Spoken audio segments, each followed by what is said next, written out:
You're watching, yes, the Yankees Entertainment and Sports Network.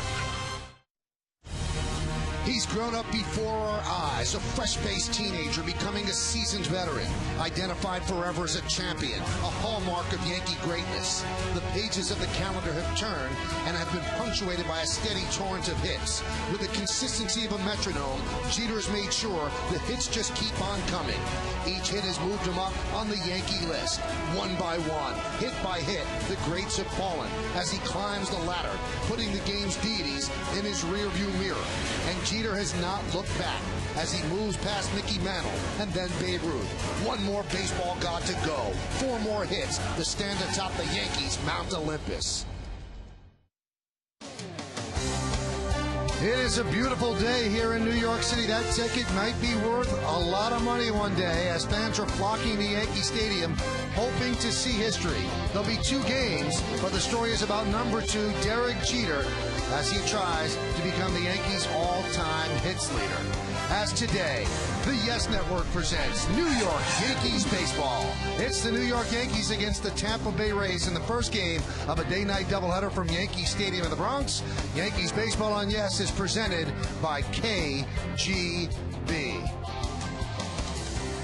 Hello, everybody, and welcome to Yankees Baseball. Along with John Flaherty, I'm Michael Kay. Everybody here at the Yes Network wishes you all a very happy Labor Day. Hope you've had a good weekend as well. It's been a good weekend. It's been a good career for Derek Jeter. Derek Jeter is on the move. He is 3 hits away from tying Lou Gehrig, and he's 4 hits away from becoming the Yankees' all-time hits leader. And, John, he seems to be taking these hits and getting rid of them in chunks. Well, he's finishing up the season very strong, and it seems like he picks up 2 hits, maybe 3 hits a day. He had a nice game yesterday in Toronto, and when you watch these swings, Derek Jeter is not on time. He's actually a little bit late, a little bit early, but with that consistent inside-out stroke, he always has the ability to find some base hits. He had 3 of them yesterday, climbing up the all-time list. Now, John, obviously you played against Derek from the time that he was a rookie, and you were a teammate of his with the Yankees. What type of guy was he, and did you expect these great things? Well, you know, when a young player comes up, you hear a lot about him, and you don't know what to expect. But the one thing about Derek Jeter, his approach has been the same every year since he was a rookie. Rookie of the year in 1996,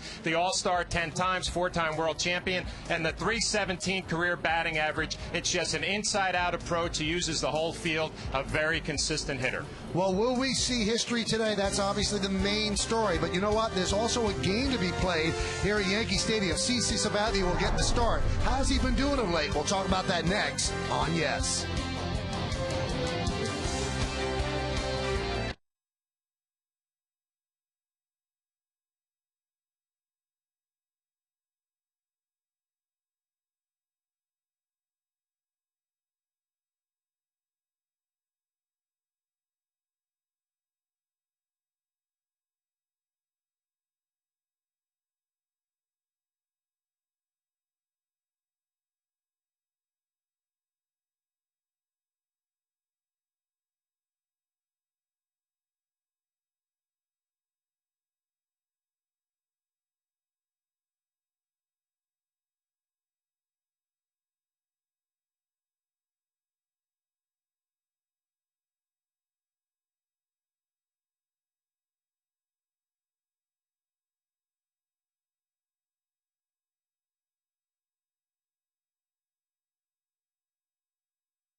Making its way to Yankee Stadium. Let's take a look at the New York Lottery pitching matchup for the first game of this day-night doubleheader. Matt Garza gets a start for the Rays, 7-9, 4.01. CC Sabathia for the Yankees, 16-7 with a 3.48 ERA.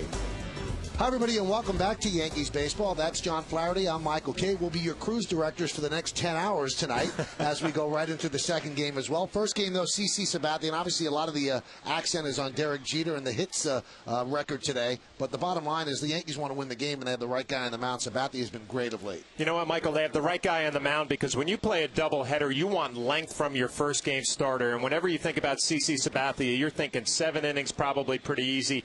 Most of the time, 8 innings. So I think the Yankees looking for a quality performance in the first game of this doubleheader. Derek Jeter's going to get a lot of attention, but CC, the #1 guy. Absolutely. If he pitches anything like he's been pitching lately, should be a pretty good game. When we come back, lineups, first pitch, baseball coming up next right here on Yes.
Want to throw your friends a curve? Get your Yankee stats from KGB. Text your question to 542542. That's 542-542. It's a beautiful Labor Day here in New York City, and that man is on everybody's mind. Lou Gehrig, he leads the Yankees all-time in hits, and that's the man who's chasing him, another Yankee captain, Derek Jeter. Gehrig with 2,721 hits, Jeter with 2,718 hits. Could it come today? Will Jeter play both ends of this doubleheader? We shall see, and we'll experience it together. CC Sabathia is taking his warm-up tosses. Let's take a look now at the Rays starting lineup that he is going to face. Jason Bartlett, the shortstop, leads off. Batting second and playing left field, Carl Crawford. Good numbers lifetime against the Yankees. Ben Zobrist at second base will hit third. Cleaning up and playing first base is Carlos Pena. Pat Burrell, the DH, is going to bat fifth. Batting sixth and playing third base, second-year man Evan Longoria. Gabe Kapler's in right field, he'll bat seventh. Batting eighth and catching, Diana Navarro, and Fernando Perez is the center fielder. He's going to bat ninth. Well, the Rays will face CC Sabathia, #1 starter for the New York Yankees, making his 30th start of the year, 16-7, the 3.48 ERA. Outstanding numbers. We'll take a look at our Jeep pitcher scouting report. If you're the Yankees, you want CC Sabathia to stay hot. He is 6-0 over his last 7, peaking towards the playoffs, and a lot more swings and misses. Over 10 strikeouts per 9 lately over his last 6 games, and he is a workhorse. He's going to go over 200 innings here in the first inning against the Rays. Just a guy who goes deep into ball games. Let's take a look at the defense behind CC Sabathia in the outfield. Melky Cabrera's in left. Brett Gardner comes up the DL. He's in center. And Nick Swisher over in right. In the infield, Rodriguez, Jeter, Cano, and Teixeira. That's third to first. Posada is behind the plate. And CC Sabathia. Karsten Charles Sabathia is on the mound. Crowd still filing into Yankee Stadium on this holiday Monday. Good old Labor Day doubleheader, just like the old days, but the second game is a makeup of a rainout earlier in the season. Jason Bartlett's ready. CC Sabathia is ready. Gorgeous day in the Bronx, and let's do it here at Yankee Stadium. As the left-hander deals, it's outside, and we are underway. 1978 was the last time the Yankees played a Labor Day doubleheader.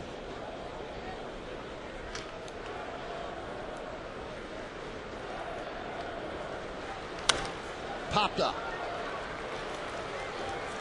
Robinson Cano calls off to Shera, and there's one away. Let's look at the game time weather conditions presented by Bigelow Tea. In a word, beautiful in numbers, 70 degrees, 61% humidity, not much wind. And the forecast, John, is let's play 2. Perfect day for baseball, and coming into this day-night doubleheader is Brett Gardner off the disabled list, back in action in center field. Got to believe the advantage to the Yankees. They have a comfortable lead in the American League East. The Rays still fighting for that wild card. They're going to have to play their horses both games of this doubleheader. We'll see how Joe Girardi plays with the lineup in the second game. And here's Carl Crawford. And the first pitch is a fastball inside 1-0.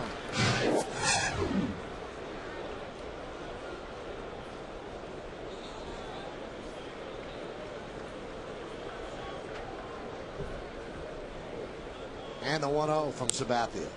There's a strike. 6-0 his last 7 starts. In his last 6 starts, averaging 10.8 strikeouts per 9 innings. He's completed at least 6 2/3 in 23 of his last 26 games. 7-2 lifetime against Tampa Bay, 2.95. As Crawford swings and misses. IOTV offers you incredible HD picture and sound. HD is free with IOTV, the official HD service provider of Yankees baseball on Yes.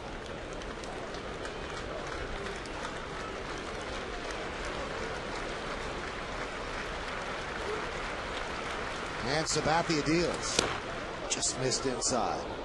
You know, Michael, you mentioned all those stats for CC Sabathia, but if you're a casual fan and you don't really pay attention to stats as he throws a good fastball in off the plate, when you think of CC Sabathia, you think of a guy who's going to go 7-8 innings. You think of him as being a dominant #1 starter, and if you're the Yankees, you really like the position he's in going into September.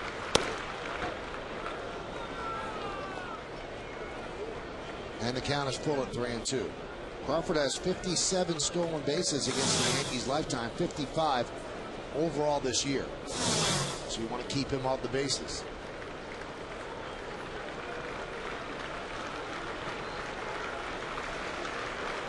And the 3-2. Swung on and missed, and Crawford's down on strikes, and CC Sabathia has now pitched 200 innings this year.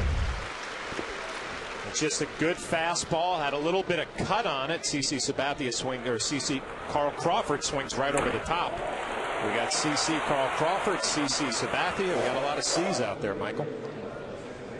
C. Yes, we do.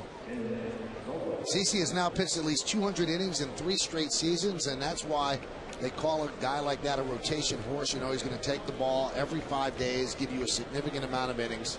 In the old days, it was maybe 300 innings when you would consider that sort of pitcher, but now, with the different rules and the enhanced bullpens, 200 is a big number. Pitch is low to Ben Zobrist. Well, CC Sabathia has been everything the Yankees could have hoped for. I mean, you talked about the innings eater, 16 wins on the season now, and it looks like he's really finding his stride in August and September.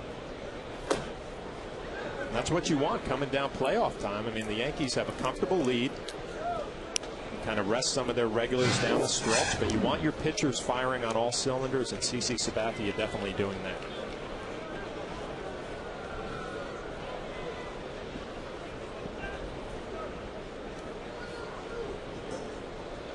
The 2-0. There's a strike. Last year, Sabathia was so lights out with Milwaukee after being traded from Cleveland, but his final 3 starts, he had a pitch on 3 days rest just to get Milwaukee into the playoffs, and he was somewhat compromised going into the postseason this time because the Yankees have a big lead. They don't really have to ride him that hard as Zobrist swings and misses. So as you said, John, he's going to get the ball every 5 days, but they don't have to push him to 130 pitches. I think if you're the Yankees, Dave Island, Joe Girardi, you just want to keep seeing what you've seen out of CC. A guy who's very comfortable mechanically right now, and you want to ride that momentum into the postseason. 2 balls, 2 strikes, 2 outs. Upstairs, and the count is full. Carlos Pena, 39 home runs, is waiting on deck.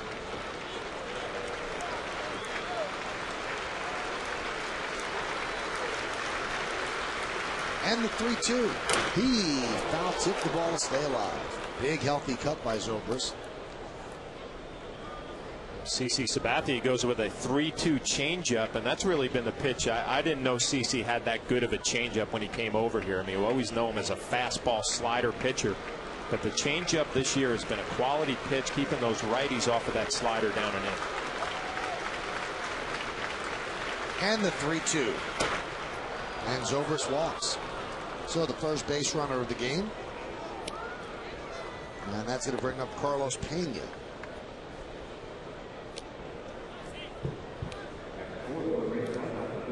Since 2007, Pena has hurt the Yankees with 14 home runs during that time. He has a very unusual season, John. You look at his batting average, he's hitting .228, but he leads the American League with 39 home runs. Well, he's kind of become an all or nothing at all guy. Yeah, he's your classic slugger. I mean, you don't really pay attention to the batting average. You want production. 39 home runs, leads the American League, 100 RBIs. That's what he's become. You know, he's learned how to sit on his back leg and really drive the ball, a dangerous hitter, especially against the Yankees.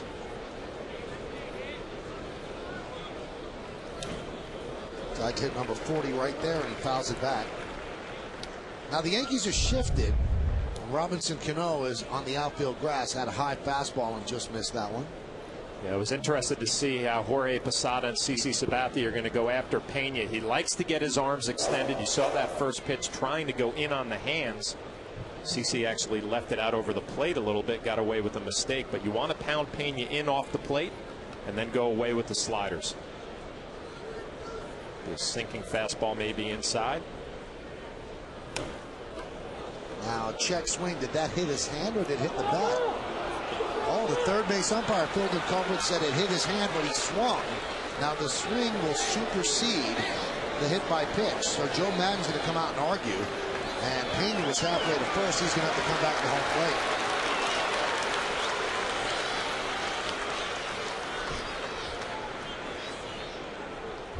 Well, first thing you like here is a good job by the umpires communicating.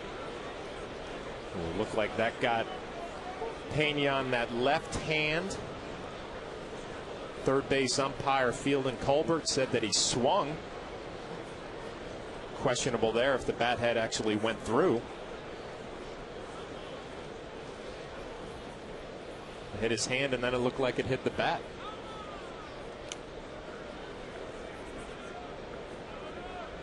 Now even if that pitch would hit Pena in the stomach and it wasn't a foul tip, if the umpire thought that he went around, then the swing would supersede the hit by pitch. You would not get first. So even though it clearly hit him on the hand, they're saying that the bat head went through and it was a swing. And I don't know why Joe Maddon was talking with Jim Wolf, because Jim Wolf deferred to Fielding Colbert, and Colbert said yes, he went around. Here's a Coors Light freeze cam, and we'll freeze it right on contact.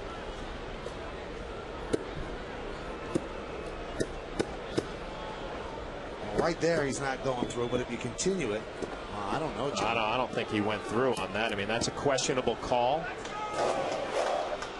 Like the fact that home plate umpire Jim Wolf right away went to the third base umpire Fielding Colbert to get his opinion. Ron Porterfield, the trainer for the Rays, out there giving Pena a little bit of assistance.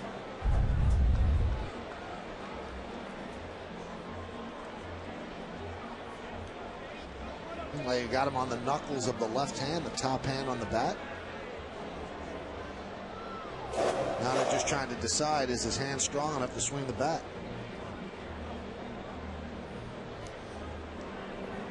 Well, that would be the hand. If you want to get one of them hit, if you're a left-handed hitter, that would be the one you want. Your bottom hand, your right hand, would be your drive hand, your pull hand through the zone. The top one is just kind of there for a little guidance. But you can see the Yankees trying to pound him inside off the plate so he can't dive out over and drive the ball to right field. Crowd's starting to get a bit restless. I'm sure CC Sabathia is as well. Now, on that shot, it looked like he might have gone through, where the bat did cross the plane, although there's no real good definition in the rule. But Fielding Colbert said, hey, he went around. They say intent to swing. Did he have an intent to swing? That's what's in the rule book. So CC Sabathia now is going to be allowed to throw. to Jorge Posada. He's throwing off flat ground behind home plate or behind the pitcher's mound. So they're checking every single finger. And as John said earlier, you can't, if you're Joe Mag, just take him out. They need to win almost every game. They put themselves in a bad position. They just had a terrible homestand at 1-5. They're falling quickly in the wild card race. Their chances of catching the Yankees would seem very, very slight. So it's not an easy decision to take out the American League home run hitter. It's like a decision has been made. It looks like he's going to stay in the game.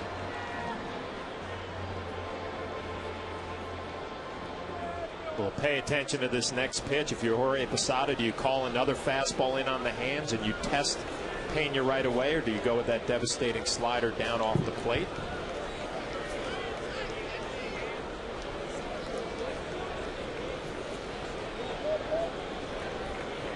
This is Posada's first start of Sabathia since August 18th. The last 3 were with Molina. Molina's going to catch A.J. Burnett in the night portion of the day-night doubleheader. For CC Sabathia, it does not matter who's been back there lately. He's been on such a run. Jorge Posada getting reacquainted with his #1 starter today. And the 0-2. Check swing, did he go? Yes, he did. And you can see that was very, very painful trying to check that swing. So Pena goes down on strikes. No runs, no hits, no errors. 1 man left. Coming up, leading off the bottom of the first inning is Derek Jeter. 3 hits away from tying the Iron Horse.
All-time hits leader.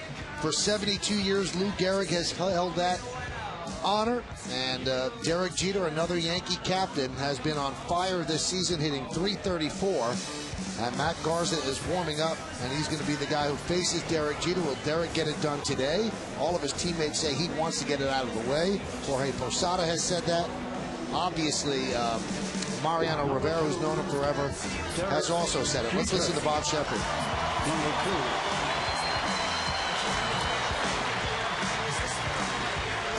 Derek Jeter has said that as long as he's playing baseball, the voice of Bob Shepard will introduce him. Bob has been recuperating at home this year, and Paul Olden has handled the PA duties. But Derek Jeter insists on having that tape of Bob Shepard introduce him, and that voice has introduced Derek since he came up just for a short time in 1995, became the Yankee shortstop in 1996, had a great opening day in Cleveland, and now he comes to the plate listening to the crowd.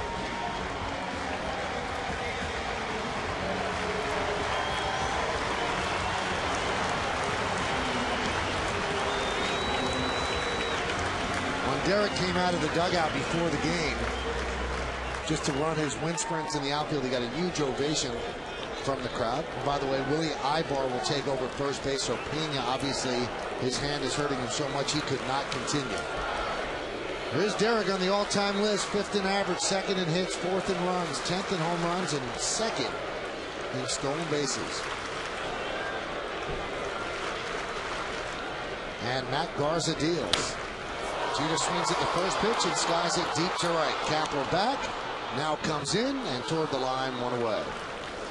Derek has been jumping on the first pitch a lot, John, and it seems like, hey, if they're going to throw me a fastball at first pitch, why work the count? Well, you're right. They just come right at him. That's what Garza did. Came with a fastball. pretty much middle of the plate. We'll look at the numbers for Garza. 7-9, ERA just over 4. We'll take a look at our Jeep pitcher scouting report. Gone through a rough stretch. He's one win in his last 11 starts. Not getting a whole lot of run support, only 3.85 runs per 9, which is the lowest in the American League. But he does have dominant stuff. Opponents only hitting .233 off of him, and that leads the American League. So good arm. Pitch to Nick Swisher is a strike.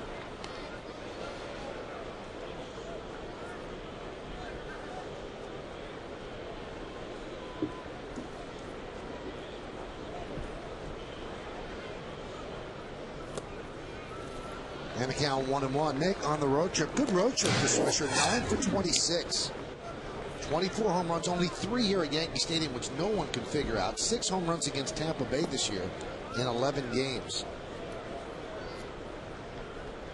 John, how do you explain that? Of his 24 homers, 3 have come here. Well, you just said it perfectly. Nobody can explain it. I can't explain it. I mean, you would just assume that this park is a very hitter-friendly park. But for some reason, Nick Swisher just has not been able to get the ball in the air here. He's had better success on the road. And it's not just the power. He's a 200 hitter here as well. So he's hitting about 300 on the road and 200 here. Now, he was asked about it. He had a very funny line. He said, I just want to prove to people it's not that easy to hit home runs here. And there's the splits, home games and road games. So stark. I could see if this was a huge ballpark. It just doesn't make sense. And sometimes there are no answers. No one knows why he has only 3 home runs in the Bronx. Well, you know his personality. Maybe he just gets super amped up to play here in front of the home crowd. He obviously shows a lot of emotion. Relaxes a little bit more on the road. Who knows? But the bottom line, he's having a consistent year. We talked about CC Sabathia doing what the Yankees wanted. You'd have to think Nick Swisher has done the same thing. A lot of power, high on base percentage. Swisher has really stepped in. That right field job was supposed to be the job of Xavier Nady. Blew out his elbow. Swisher became an everyday player, and he has really grabbed that by the throat and run with it. The 2-2. And again, he works the count to 3-2. Let's take a look at the umpires today. Jim Wolf behind the plate. The crew chief, Tim Welke, is at first. Gary Cedarstrom at second. And Fielden Culbreth is over at third. So 3-2 on Nick Swisher. It's his 114th full count of the year.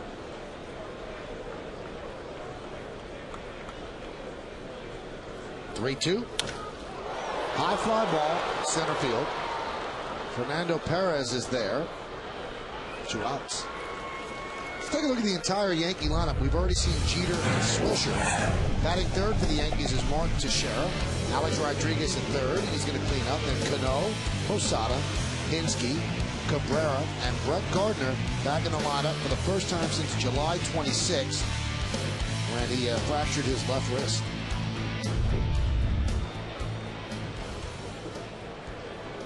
There's Mark Teixeira. Not a great road trip for Mark. 4 for 23, but the Yankees did a good job. They were 5-2. And the 2 games they lost, they split a 4-game set with Toronto. Yesterday's game might have been the Yankees' worst game of the year, and they acted like, hey, that's good. It was out of our system. Grounded to short with the shift on. It was bobbled there by Bartlett, and Teixeira's going to reach on the E6.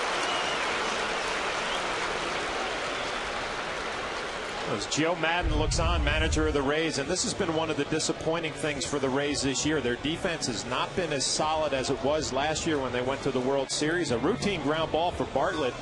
Usually the sure-handed shortstop playing over on the shift on Mark Teixeira just eats him up.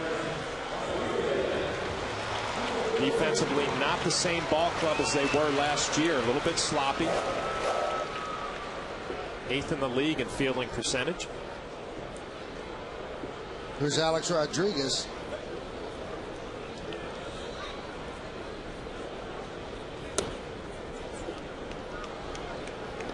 And the count is 1-0. Rodriguez on the road trip was 6 for 18. His last 14 games, he has an RBI per game with 3 home runs. You look at the numbers, Michael. 276, 24, and 78. And it almost feels like Alex Rodriguez has not gotten hot at all this year. That one's driven deep to left. Oh, did he hit it? But foul.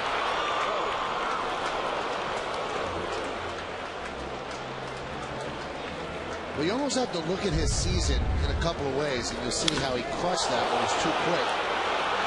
Missed 28 games with the hip surgery.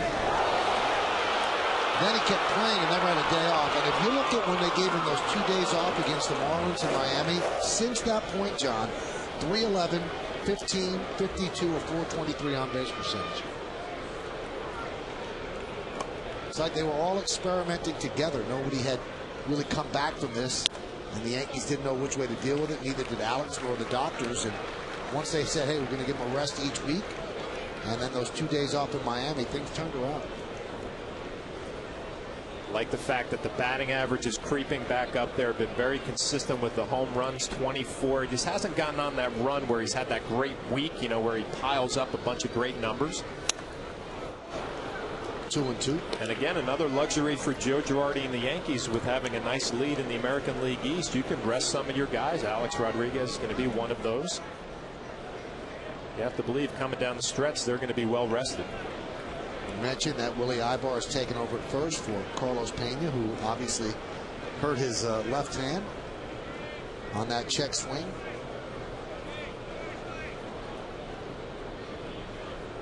Two. Foul ball.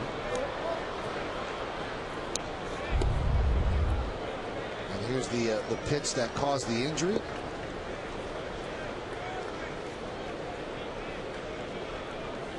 And then on strike 3, he tried to hold up and just winced, dropped the bat. You knew that he was probably done for the day. You hope he's not done for the season. The 2-2. And the count is full of 3-2. So that's going to release Mark Teixeira at first. Garza's been coming right at Alex Rodriguez with good fastballs, mid-90s. Talked about in the Jeep scouting report, he has dominant stuff. He's very proud of the fastball. We'll see if he challenges Alex Rodriguez on a 3-2 count.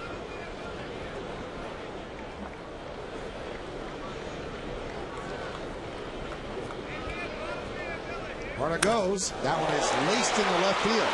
Crawford back. It's over his head and up against the wall. Teixeira rounds third. They're sending him home. He will score. It's an RBI double for A-Rod. And the Yankees lead 1-0. John, was that a laser? It's a bullet by Alex Rodriguez, and you know he's feeling good about himself when he gets pitches on the inside half and he's able to clear it out and drive it. A little bit easier with the fastball being down and in. Alex Rodriguez will just drop the bat head to line drive, short hops the left field wall. And Mark Teixeira, who is running on the pitch, is going to come around third. Robbie Thompson waving him home. He's going to score easily for the first run of this ball game. But Alex Rodriguez, even the ball that he pulled foul, showing Garza he can handle the fastball in the inner half. That's Alex Rodriguez's first or 21st go-ahead hit of the season. Here's Cano, 6 for 19 against Garza. Cano on the road trip was 10 for 27. Had a great series in Baltimore and then cooled down a bit in Toronto. Foul back.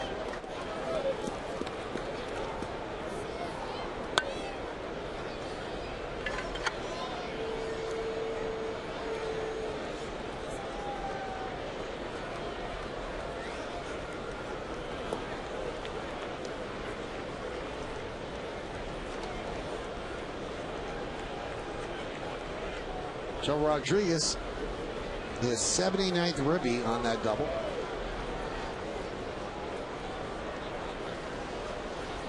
And the Yankees up 1-0. First game of a day-night doubleheader here on Labor Day. And the 0-1. Buzzed upstairs. Robinson Cano doesn't even flinch. It's a fastball up and in. You get out of the way, and then he turns right back around, which you'd like. Go back to work against Garza. Sends a little message. He wants the inner half of the plate. And Robinson Cano, you dig your back foot back in there and go to work.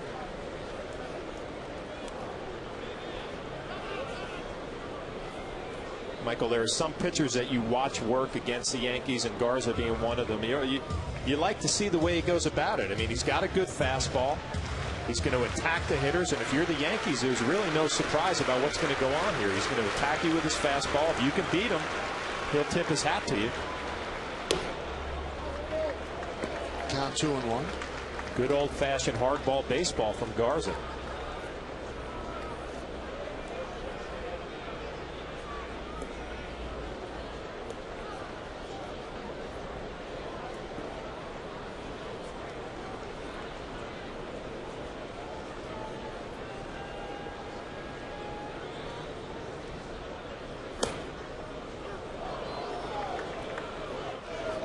And the count 2-2. So 2 balls, 2 strikes, 2 outs, runner at 7. Again, another fastball in the hitter's count. Garza coming right at Robinson Cano. No problem for Robinson. He dotted it on the outside corner, down and away. Tough pitch to hit.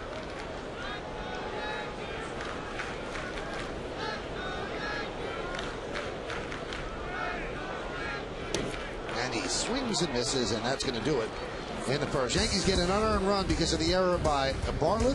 1 run, 1 hit, 1 error, and 1 man left. We played 1. It's 1-0 Yanks.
Located on the main level behind home plate.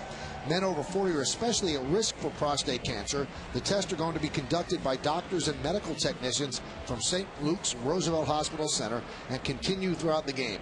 Men will be notified of the results within 2 weeks. So that's going to be this Wednesday against Tampa Bay. And that's a great thing that the Yankees and Ed Randall's Bat for the Cure are doing.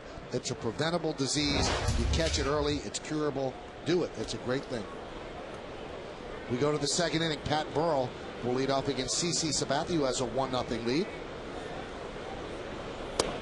And the pitch is a strike. Now, Burrell has not been exactly what the Rays had hoped for. They signed him to a pretty big contract during a down free agent market last year, a 2-year, $18 million deal. And he's hitting just .237. Count 0-2. Yeah, he's gotten hot a little bit lately to kind of creep the numbers up towards respectability. Still, the batting average low and only 13 home runs. That's what the Rays brought him in for, was for some right-handed power. Is not delivered. Swing and a miss on the breaking ball. Burrell down on strikes, and the 3rd strikeout for CC Sabathia. 3 strikeouts already. Threw some good fastballs and then finished them with that devastating slider. I mean, that's picture perfect right there. Hand on top, action down and into the right-hander. Ooh, that's a tough pitch. Location, good action. 3rd strikeout. And that's going to bring up Evan Longoria.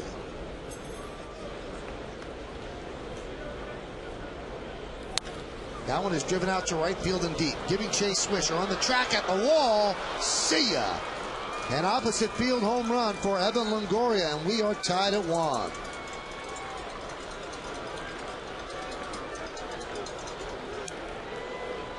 Evan Longoria hitting 6th in the lineup today for Joe Madden and the Rays. His 29th home run. It's just a fastball. Supposed to be out over the plate. It ended up pretty much middle. Longoria has that good power to all fields. Does not have to pull the ball to hit home runs. Just stays inside.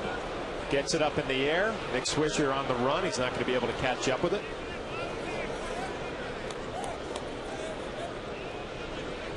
Wow, that's an E fan.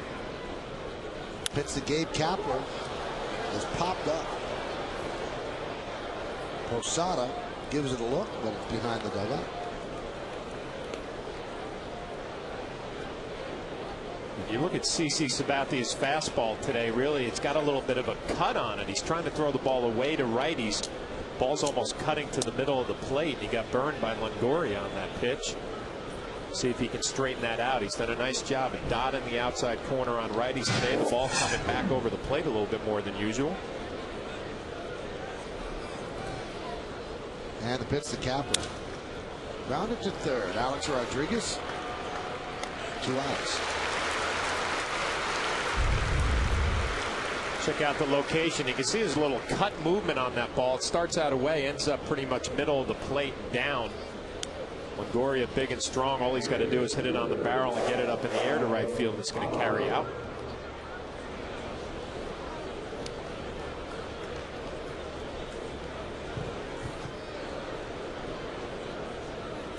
Close to a full house here at the new Yankee Stadium.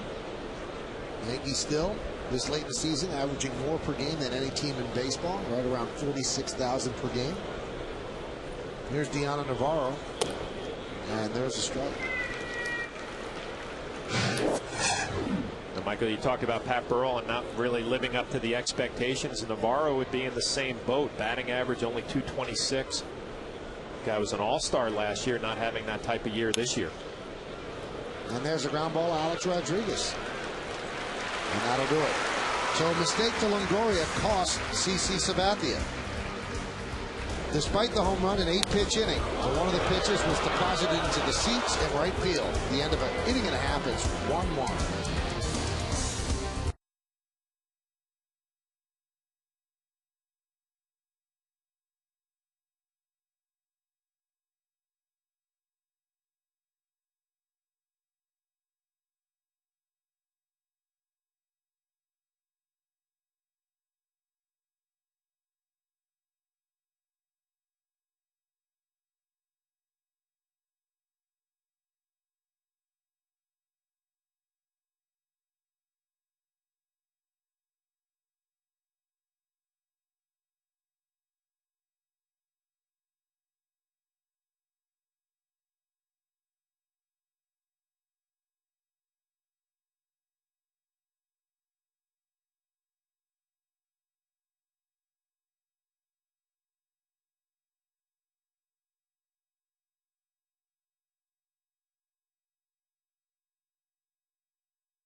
Tri-State dealers on the web at searchmercedes.com. These are one of those wow Johns. Derek Jeter on this date last year tied Babe Ruth for second all-time on the franchise hit list, and yesterday was the anniversary of Lou Gehrig moving to first place on the Yankees all-time hit list. So right around September 6th and 7th, 72 years ago for Lou Gehrig. I don't even know what to say. It all comes together, Michael. fans here anticipating some history possibly today. And you know Derek wants to get out of the way. He is not somebody who enjoys having the spotlight totally on him. Now, he's a star. He's a superstar. Nobody's denying that. He does the commercials.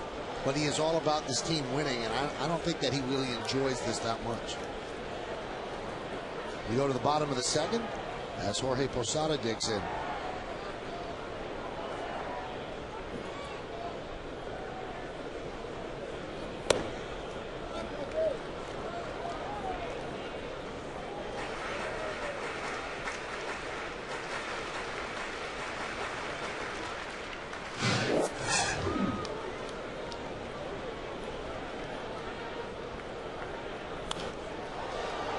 Lofted to left field off the bat of Posada, and nice play by Carl Crawford on the run, one down.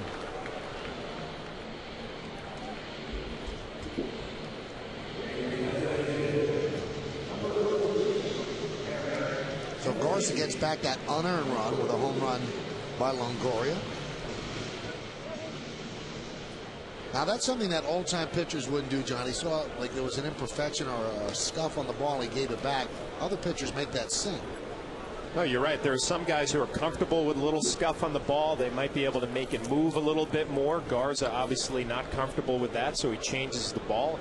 He's pretty much a true fastball pitcher, and that, I mean, a four-seam fastball, pretty straight. Occasional two-seamer might run it away from Eric Hinske. That's what he's done with the Pirates and the Yankees. He has 7 of those 8 home runs with the Yankees just in 26 games. Girardi's been playing Hinske a lot of late. He wants to give his regulars a rest, and he also wants to get his guys on the bench ready in case they have the pinch hit in the postseason. Can't just push a button and expect them to be right if they don't play. Count 1 and 2. Yeah, I know we've mentioned this a few times already, but it's really a luxury for the Yankees right now. You can play some of your bench guys, like you said, get their swing right, so if they have to pinch hit later on in postseason play, they'll feel a little bit more comfortable. You're also giving your regulars a day off, and Hinske's been a great addition.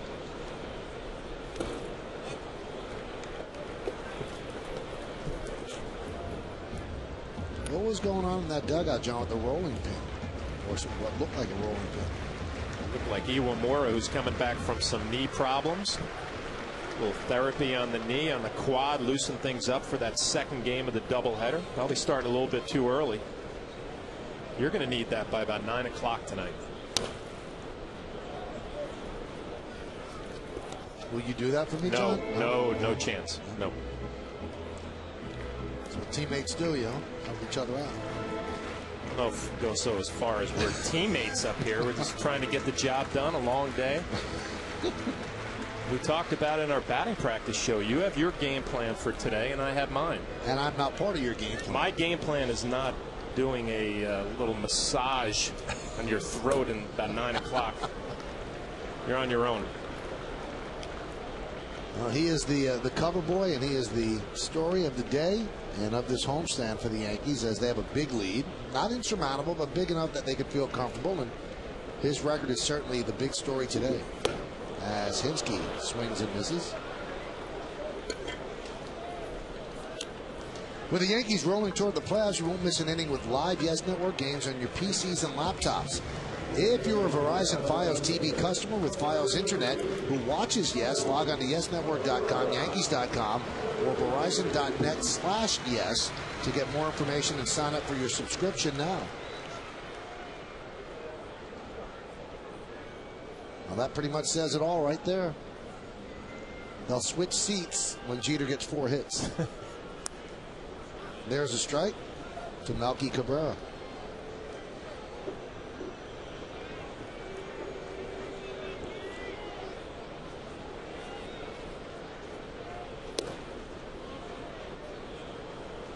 The Yankees did not take batting practice today. The Rays did not as well. But you know what? Derek Jeter was out on the field taking ground balls. The only player that came out to take ground balls today was Derek Jeter. Does that impress you, Michael? You know what? It should impress me, but I expected of him because that's why he is who he is and doesn't take much for granted. It would be easy for him to show up at 11:30 because that's when the report time was, but He was here earlier, so yeah, it impresses me, but it doesn't surprise me. Yeah, it impressed me. I mean, I was lucky enough to bring my boys today. They were hoping for a little batting practice. They didn't get to see that, but they saw Derek go out there, take some ground balls, get his work in, get loose, and get ready for the ball game.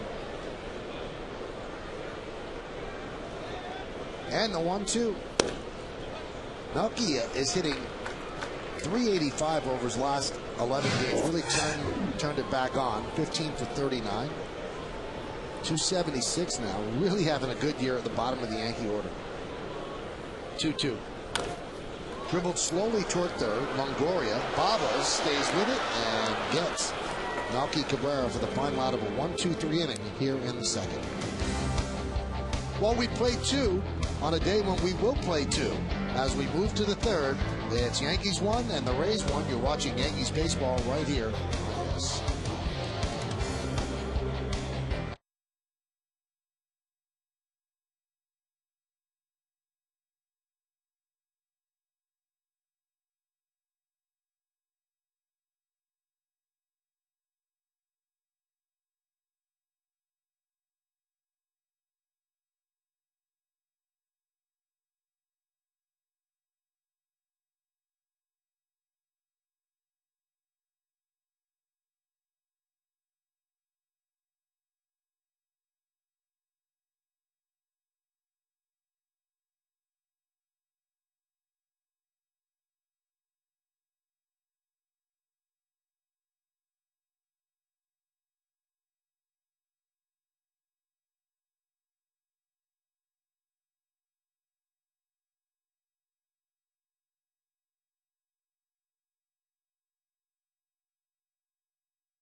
John, because it is Kimberly Jones' birthday and we got her a cake with the candle all lit.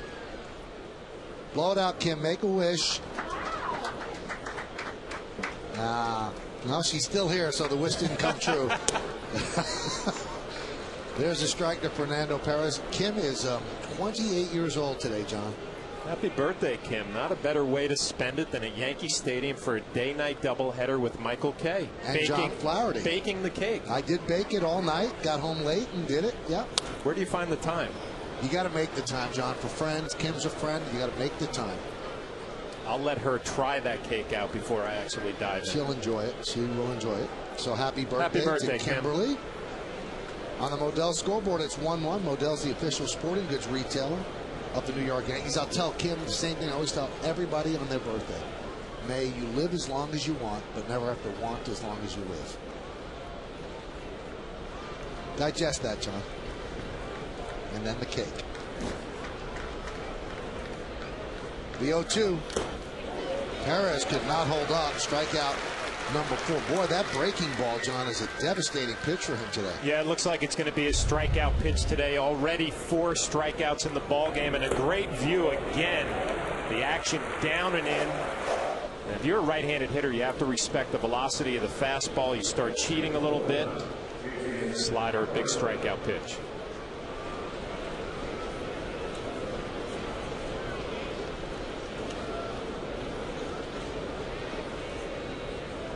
Here's Jason Bartlett.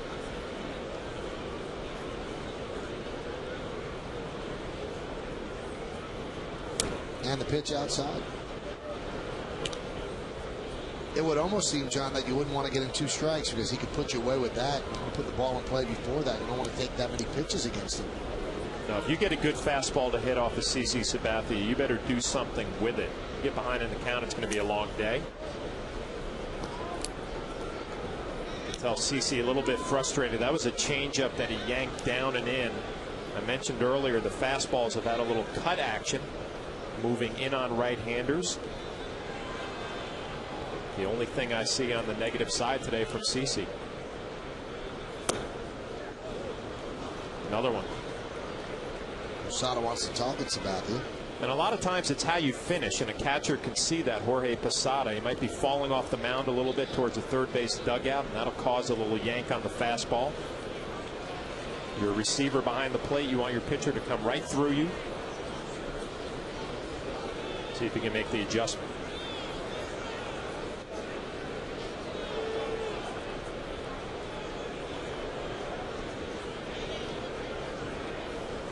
And the 3-0. He walked him on 4 pitches, so Bartlett's on first with 1 out. Second walk issued by Sabathia.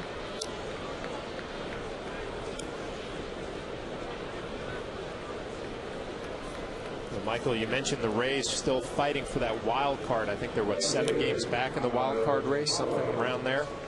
And you talk to people around the Rays organization, they say, you know what, the starters haven't been quite as good, and because of that, the bullpen has really gotten beat up lately, and they're kind of running on fumes right now. Had some down years from some of their regulars and just can't repeat the magic of last year. Foul back by Crawford. Also, they made a move a couple of weeks ago that kind of depressed the fans of the Rays, and I'm sure it didn't resonate that well in the clubhouse. They traded one of their best pitchers, Scott Kazmir, to the Angels. Now they got 2 pretty good prospects, but nobody that's going to help them right now. And that was when they were 3 games back in the wild card. Sabathia comes inside.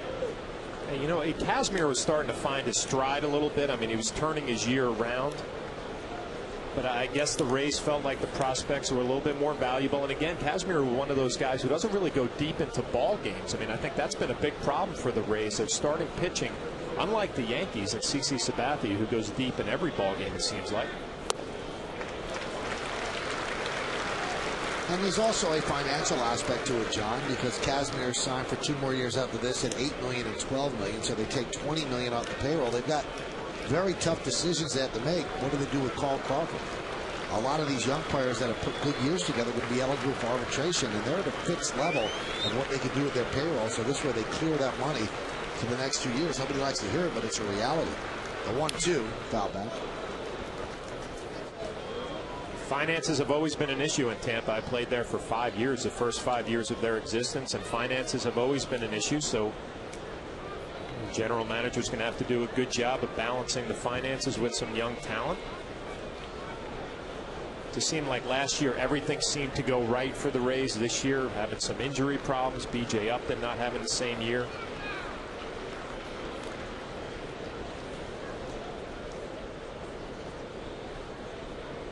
There's B.J. who's been out with a left ankle sprain. This is the 4th game he's missed. Heard it against the Red Sox.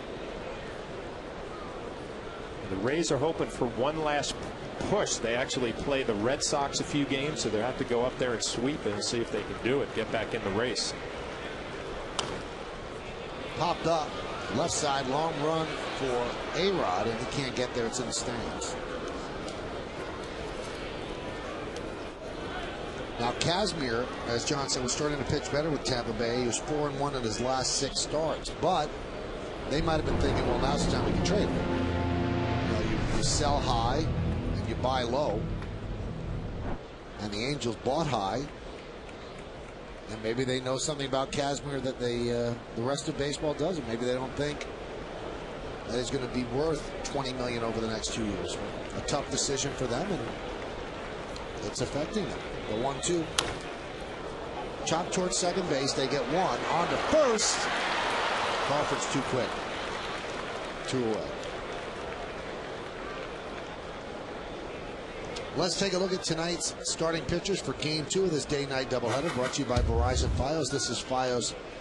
This is big. Andy Sonnenstein, 6-8 with a 6.62 ERA, and A.J. Burnett, is 10-8 with a 4.29. Coverage begins at 6:30 on Yes with our pregame show. And first pitch should be right around 7:07, 7:08. Well, looking forward to watching AJ pitch tonight as Johnny Damon gets the first game off with his doubleheader. But AJ's at that point, he's really got to start getting it going now. September 7th, you want him to finish up the month strong. Talk about CC Sabathia, how he is in a good place. You really just want him to keep doing what he's doing. AJ needs to figure a few things out and get on a nice roll.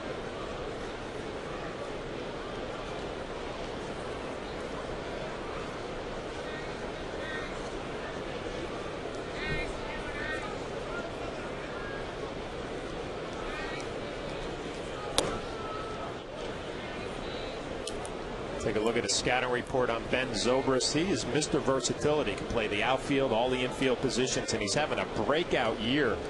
Those numbers: 23 home runs, 72 RBIs, an all-star this year. And having a switch hitter in the middle of the lineup, very valuable for the Rays. Hit from both sides of the plate with some power.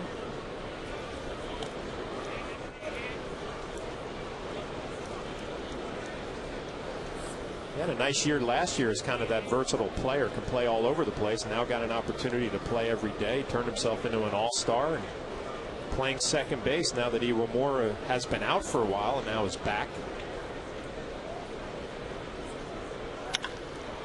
High drive, left field. Melky Cabrera shades his eyes from the sun and then puts it away for the final out of the inning. No runs, no hits, no errors, and one man left on base. Let's go to the bottom of the third inning at the stadium. It's a 1-1 game.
Well, we go to the bottom of the third inning. It's a 1-1 game on the Modell's scoreboard. Modell's the official sporting goods retailer of the New York Yankees. And look who's back for the Yankees. Brett Gardner activated before the game today.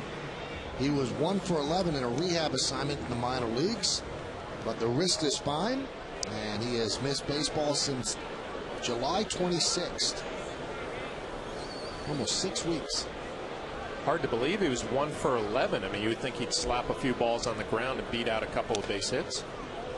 Shows bunt, takes outside. People forget how valuable he was for the Yankees, but he gets on base. It's almost a double because he's got such great speed. Really an igniter for this team and makes the bench all the more better. Strike from Garza, 1-1. Well, I guess one of the things we'll watch in September is what kind of an impact Brett Gardner makes again. We look forward to postseason play for the Yankees. Will Melky Cabrera be in center field? Will Brett Gardner take over if he has a strong September? Is Gardner more valuable on your bench as a guy who can come in, pinch run, and steal? And you would almost think, John, that in October baseball, a guy like him is important because the Yankees hit a lot of home runs, but home runs are a lot harder to come by in October. And that's why I say that. He might be more valuable as a bench guy in September. You know, you might be able to pinch run for a Jorge Posada in a tight ball game. I mean, he could be a Homer Bush in that he comes in and 2 or 3 pitches, he might be standing on third base when he pinch runs. So one of the things we'll pay attention to here in September. And for those younger fans, Homer Bush, a big part of the 1998 Yankee team. He'd come off the bench. It was an automatic steal, it seemed like. What a weapon for Joe Torre to have. And it wasn't just second base. It was he would steal second on the first pitch, and then within 2 pitches, he'd be standing on third base. A nightmare for a catcher. Count is full on Gardner, 3-2.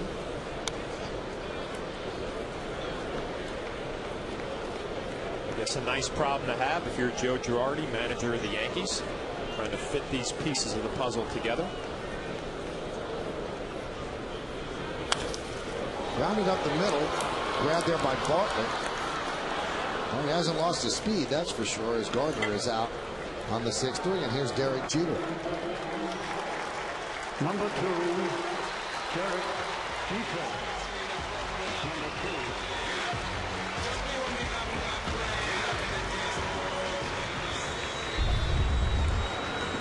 Well, after the same amount of games at 2,115 games, you see that Derek had actually out-hit Lou Gehrig.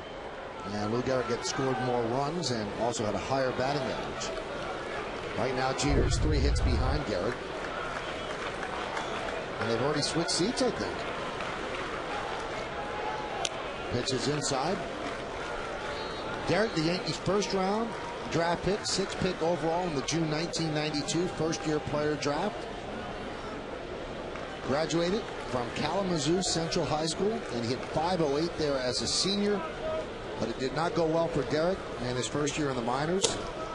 Was on the phone a lot, back to mom and dad, crying, didn't think he was going to make it. Had to get 4 hits his final day of the season in order to get his average over 200.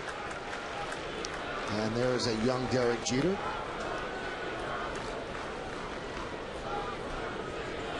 The high tops and the stirrups in high school, good look. Derek was so thin, he was 160 pounds when he first joined the Yankees. They used to make fun of him because of the high tops.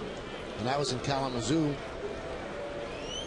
when he was in high school. And there was a lot of room between the high tops and the ankles because he was so thin.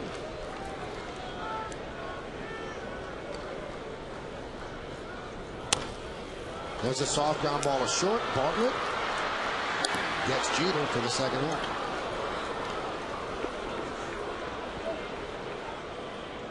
Remember when the Yankees drafted him, and you'll see him hustling out of the box.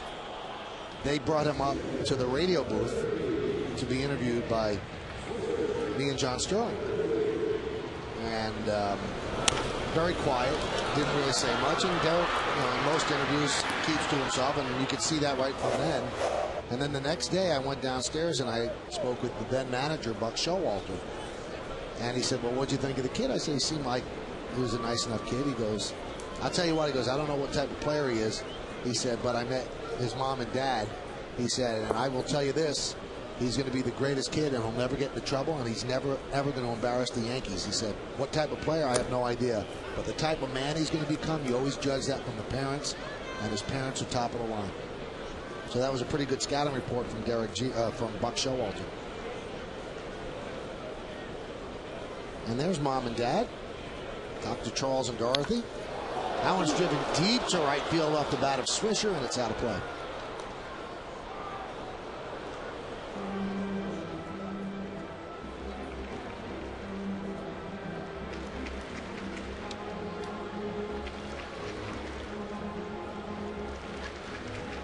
I'm curious, John, did you have a greater appreciation for Jeter playing against him or once you were on the team? Oh, definitely once you play with him. I mean, he's one of those guys that you play against and you don't appreciate him because you only see him for 3 games, maybe a 3-game set. Then you get the opportunity to go to spring training with him. You spend 162 days. And, you know, I have people all the time ask me about Derek Jeter, and they say what you just brought up, that, you know, he just does it the right way, not a lot of fanfare. His parents did a great job. But he's the same type of guy in the clubhouse. Same person every day. Treats people with respect, and obviously having a Hall of Fame career.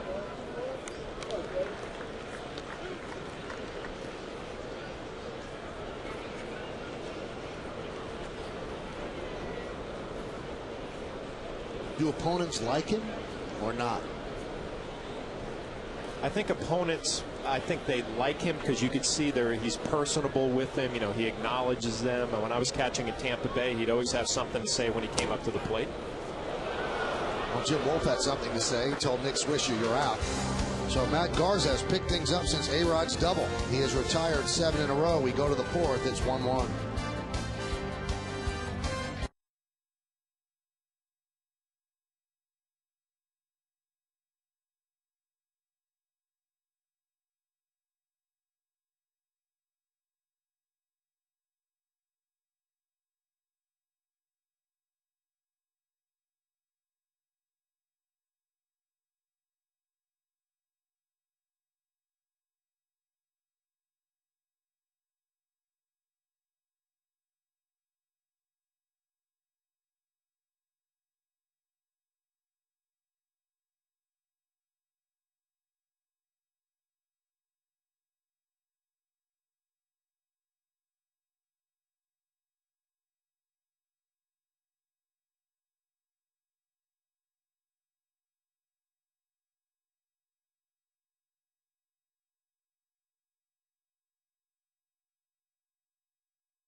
Slaving over a hot stove all night. I actually baked 2 cakes, one for Kim and one for Susan Waldman, because it's also Susan's birthday and she has no idea that they're going to bring in a cake for her. And there is the cake. Susan's going to be surprised. And she's so happy. And now she's going to have to blow out the candle, but I don't know if she's going to do it. Not before this pitch. And the pitch to Ibar is outside. Well, Sterling's eyeing that cake like a Wolverine looks at a steak right now. So happy birthday to Susan. She is also 28 today. Shattered bat and chopped toward Teixeira. And he's going to tag Ibar on the way by, 1 away.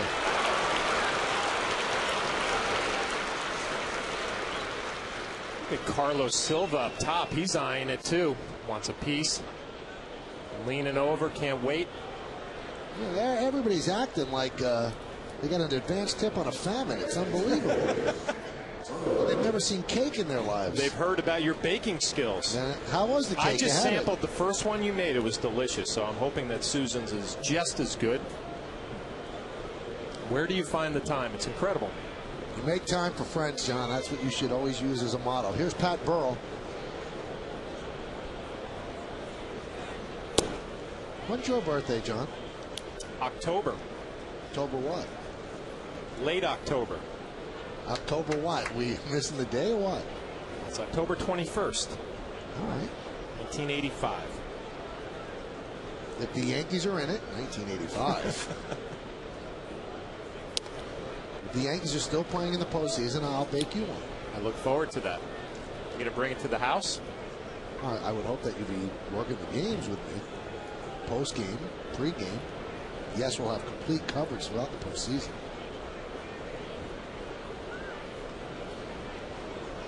The 2-0. Fouled out. See, the problem is we usually don't work together lately. But you'll probably be at the field doing your thing, and I'll be in the studio with Bob Lorenz, possibly, if I get invited. I would think you would, and I would think that Bob would have no part of cooking you a cake, baking you a cake. Well, he has plenty of candy up there. He'll just put a candle in an M&M. Exactly. Yeah.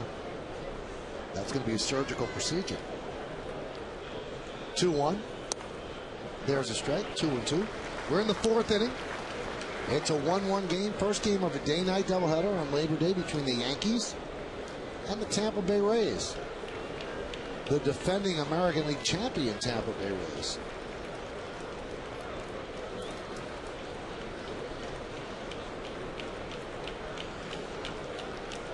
And the 2-2. Still 2-2. Rays at 72 and 64. John mentioned they're 7 back in the wild card. They're behind 2 teams. Boston's in first. Texas 3 behind. And then Tampa is 7 behind the Red Sox and 4 behind the Rangers. Seattle's only 8 back. So they're a game behind Tampa Bay. Seattle really has hung in there. 2-2. Ground ball to Jeter. 2-away. Time for the New York State Smokers Quit Line Quiz. Let's take a look at this question. Lou Gehrig passed Babe Ruth to become the Yankees' all-time hits leader. Now, who did Babe Ruth pass when he became the all-time hits leader? It's going back a long way. We'll find that out at the bottom of the inning. Babe.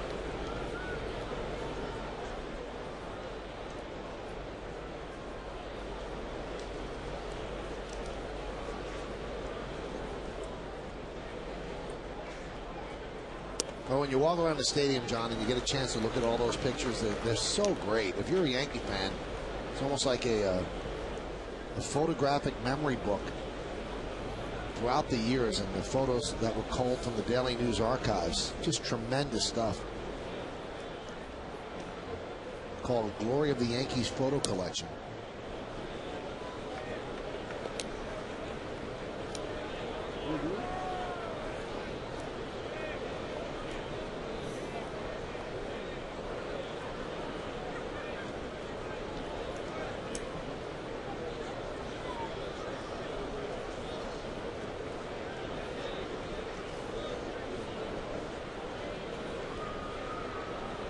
And the 1-1.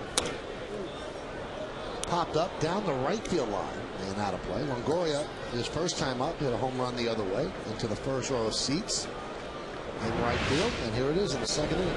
You see Jorge Posada setting up away and cut back to the middle of the plate. 29th home run of the year, 101 RBIs. Longoria having another big year for the Rays.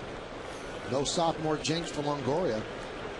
And there's always that concern. Rookie, his second year, takes things for granted. The league learns him, and he doesn't have as good a season. Longoria has not fallen victim to that. Popped up, shallow center. And Gardner comes on. He'll make the play for the final out of a 1-2-3 inning. We played 3.5 at the stadium. A lot of ones on the board, except in the error column for the Yankees. 1-1 game going to the bottom.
We go to the bottom of the fourth inning. Let's take a look at the answer to the New York State Smokers Quitline quiz. Who did Babe Ruth pass when he became the all-time hits leader?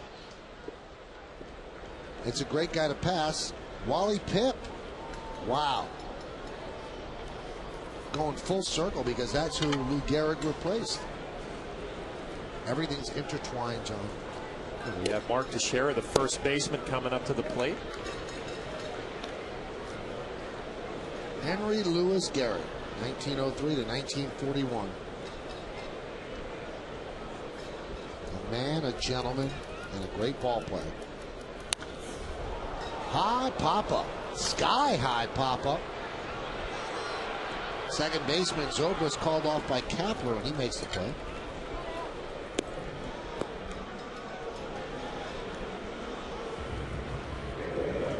It's time for the Toyota text poll. Today's question is, with Derek Jeter nearing the all-time Yankee hit record, which of these Jeter moments would you most like to have been present for?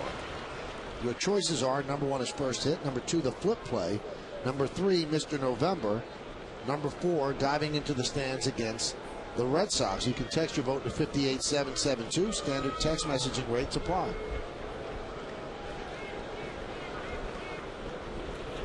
Here's Alex Rodriguez. There was a story in the Daily News today that John Sterling, Yankee radio broadcaster, is the only human being other than Derek Jeter that's been in the ballpark for every single one of Derek Jeter's hits.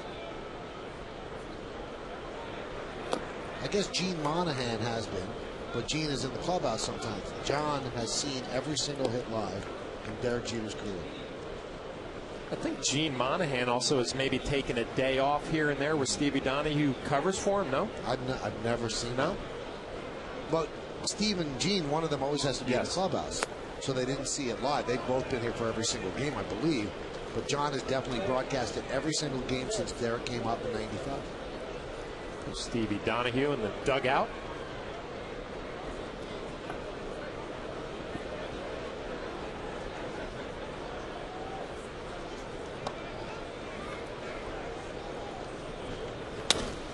That one is punched into right field, a base hit. And it's bubbled by Kapler. But A-Rod will stay right there. He's 2 for 2. Well, the first hit for Alex Rodriguez was a rocket to left field. This one, he just sticks his bat out and flips it out to right. Another base hit. Pitch off the plate away. Nice plate coverage. Doesn't try to do too much. Using the whole field. Because of that, the batting average creeping up into the close to the 280 range now.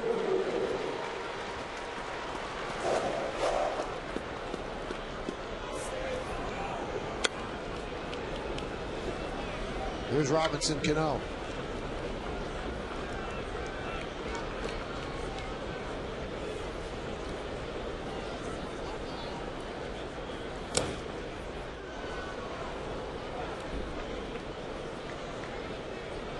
Strike to Robinson Cano.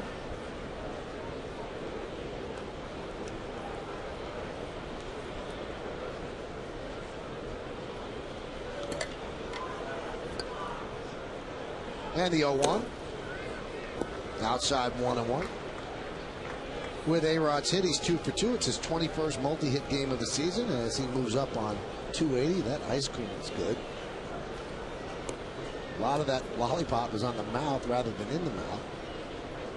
Kids having a good time at the ball. You know why they're all having a good time? Because this is their last day before they go back to school. A lot of kids start going back to school this week. Some have already gone back. Crawford shading his eyes will make the play as Alex Rodriguez lopes back to first. Your kids go back this week, John?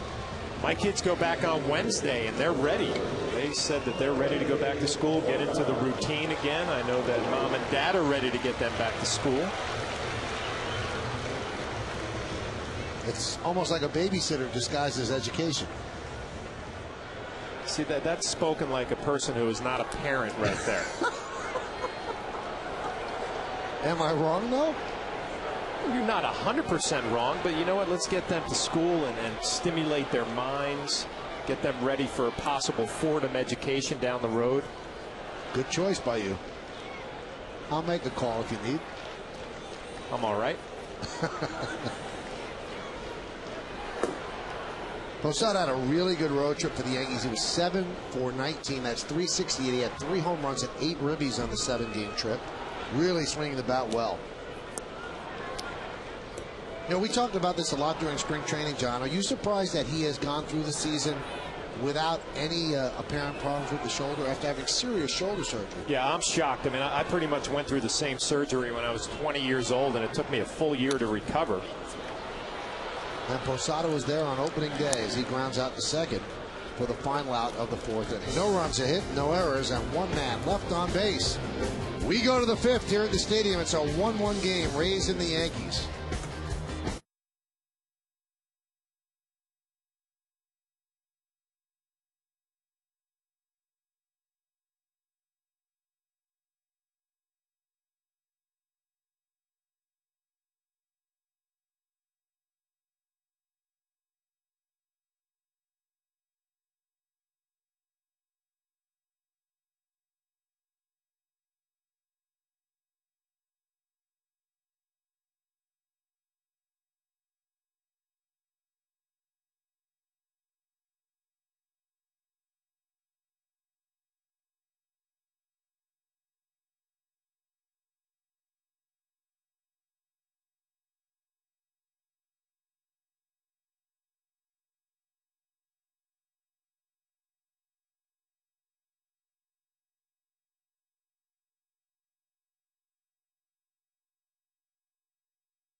Stadium.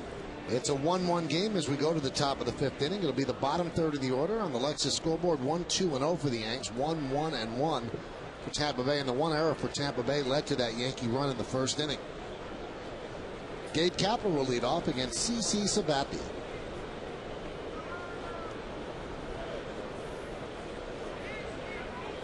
The Rays are trying to snap a 4-game losing streak. They've also lost 8 of their last 11.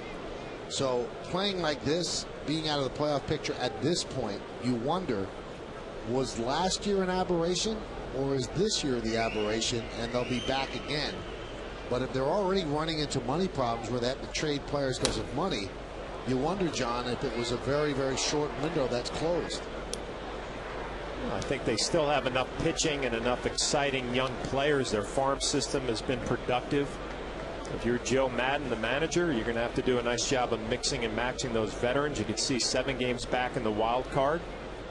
I think they have enough good young pitching to kind of stay where they're at. And if you have one of those years like last year where everything goes right, you got a chance to do something special. What's scary, though, is that now, because they won 97 games last year, they did not have top draft picks like they usually did. And then they didn't sign either of their #1 draft picks. So now if your farm system is your salvation, you don't sign your #1 draft picks, that doesn't bode well. You got to trust your scouts on getting those mid-round guys, those 10th round picks. Did he go? No, he did not. Another good slider from CC Sabathia, but you trust your scouting system to really develop some of those guys, the 5th to 10th round players. Another look at the slider down and in. Nice block by Posada.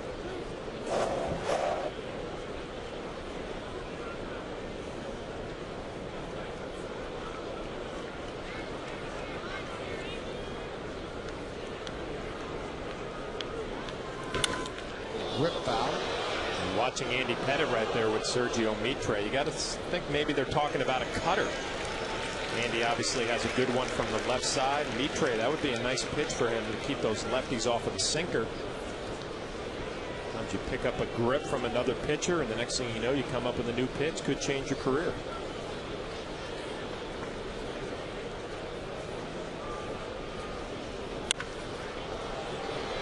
Foul.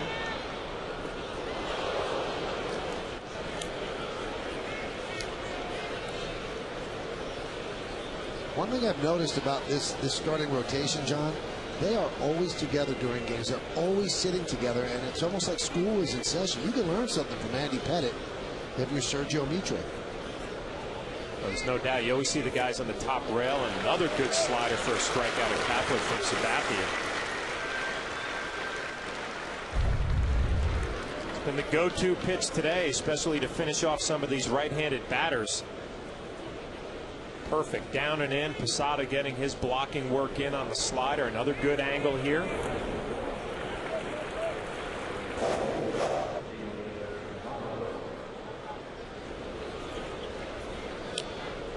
You know what, Michael? And then the guys who go out there every day, they appreciate when the starting pitchers are sitting there on the top rail watching the game,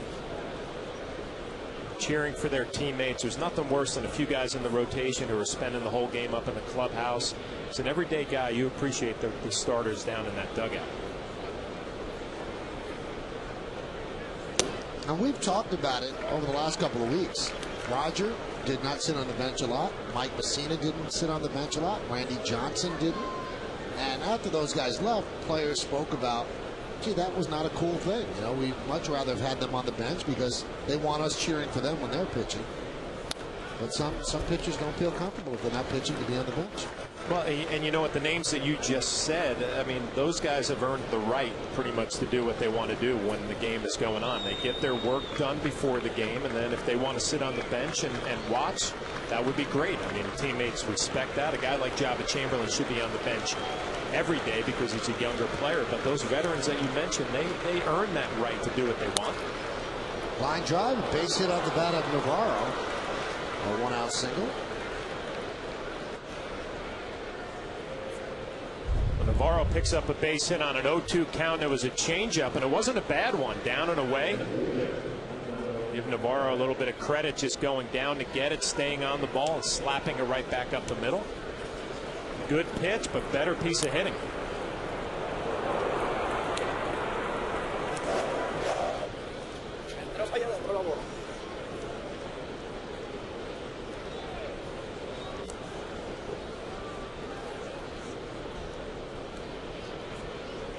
Here's Fernando Perez. He was in the postseason last year, and they expected big things out of him this year, but he missed 130 games just back after left wrist surgery.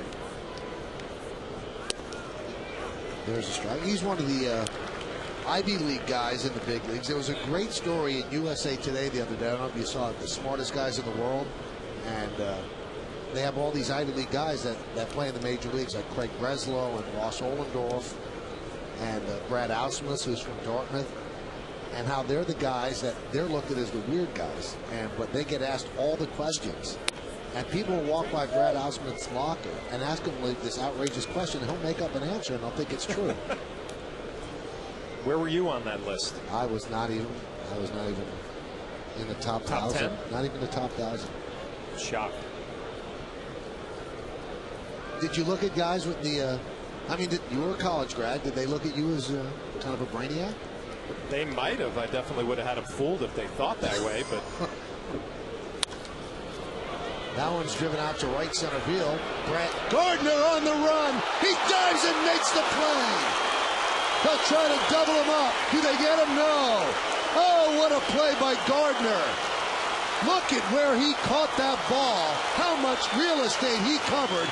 An outstanding play in his first game back.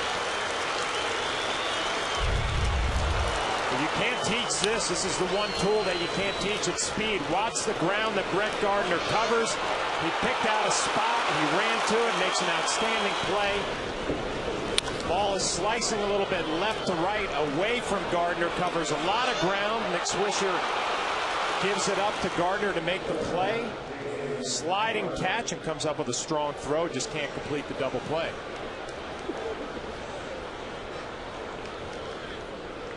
CC Sabathia appreciates it. They're going to appeal at second, see if Navarro had tagged in on the way back. If you take a look at how much ground he covered, it's amazing because he started off right about here and he made the play about the 6th inning of the scoreboard. So he covered all of that ground. I mean, that's unbelievable. That is just unbelievable. I mean, he was in right field when he made that play. Here's Jason Bartlett. There's a strike. Look at the ground he's going to eat up. On the run, keep going. He's going to be the names of the teams and catch it about the 5th inning.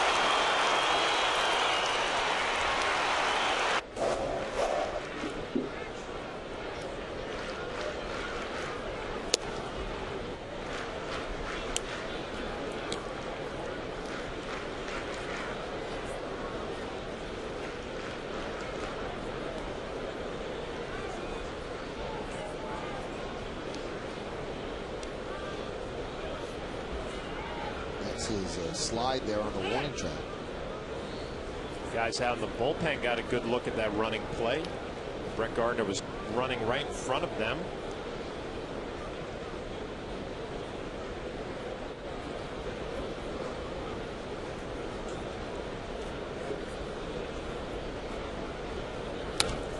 Bartlett fouls it back. And Michael, it's going to go back to what's more valuable. Brett Gardner in center field making defensive plays like that. Hitting in the 9th spot in the order, being the guy who can steal a base, maybe hit a double or a triple. Melky Cabrera, switch hitter, more power.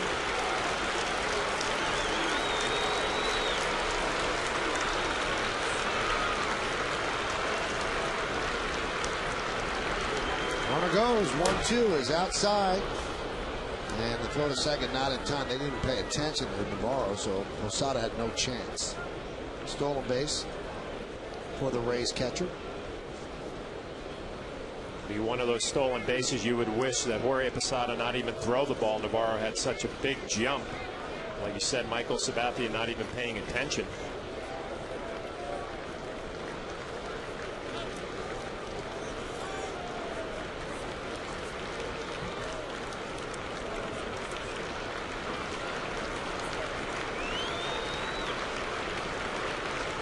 The 2-2.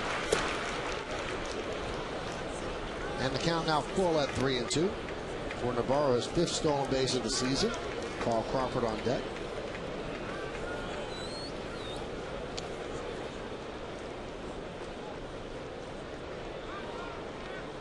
This copyrighted telecast is presented by authority of the New York Yankees and may not be reproduced or retransmitted in any form, and the accounts and descriptions of this game may not be disseminated without the express written consent of the aforementioned New York Yankees. See if CC goes with that slider. It's been his bread and butter pitch all day long on the right-handed batters. 3-2. And Bartlett takes it, and he walks. Went with a changeup, missed on a 3-2 changeup to Bartlett. Brings up Carl Crawford with 2 outs.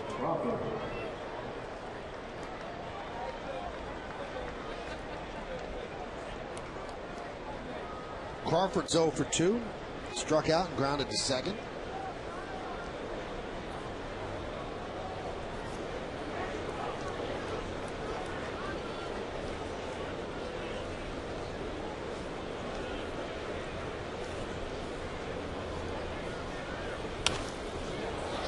Fouled off.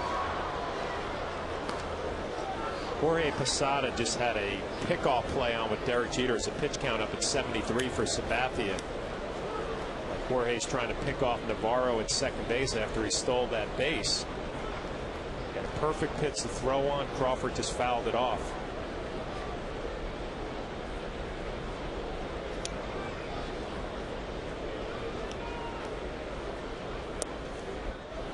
You know, the walk to Bartlett is the 3rd walk issued by Sabathia. See Derek Jeter going behind. They had a little timing play, and I'll tell you what, they would have had Navarro.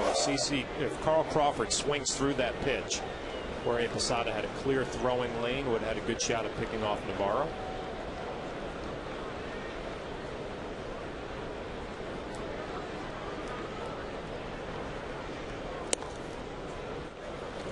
Count 2-1.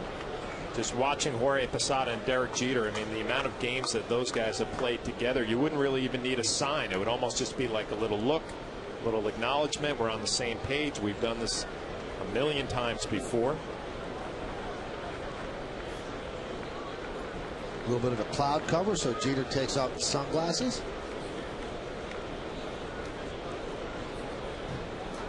And the 2-1. 2-2.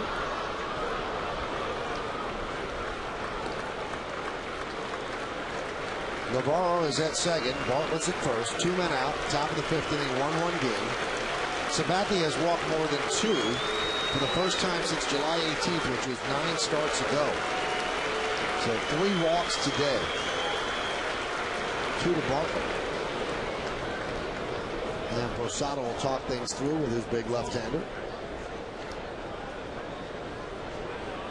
Is that just to give a verbal sign, John, because the guy's been at second base for a couple of the pitches? I mean, it could be. I mean, there are times behind the plate where you're like, you know what, I just feel more comfortable going out there and actually talking about a pitch maybe. You know, what do you see? Do you think a slider's good here? Could be about Navarro being at second base. A lot of thoughts go through your mind behind the plate. 2-2. And you saw after he spoke with him, he did not give a sign, so it was a verbal sign. Maybe he gave 2. Let's see if he gives a sign now with Zobrist waiting on deck.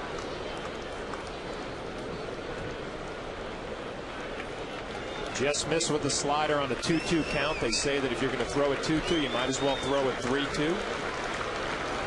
See what CC is thinking. Runners go. 3-2. He swings and misses. Crawford down on strikes. And Sabathia rings up a 6th strikeout, a big one. And thanks to Brett Gardner, the Rays don't score. Fernando Perez hits one to right center field. Gardner on his horse dives, and he makes the play. A nice re-entry into the Yankee universe.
Official hybrid vehicle of the New York Yankees.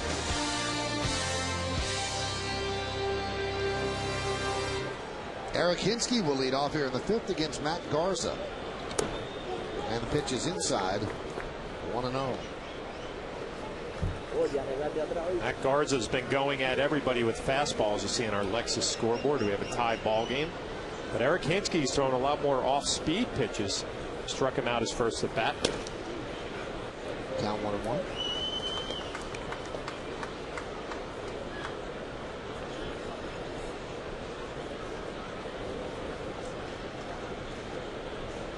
Bottom of the order for the Yankees against the Rays right-hander. You know, Garza pitches well against the American League East. He has a 2.84 ERA against teams in the American League East, and only one other pitcher has a lower ERA against American League East teams, and that pitcher is Mariano Rivera with a 2.50 against the AL East.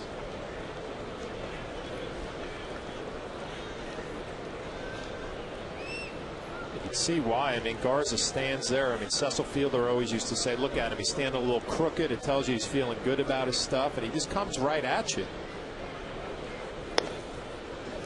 It's the only way to pitch in this division. You can't pitch scared. You can't pitch away from contact. You have to challenge people, and numbers have been good for him.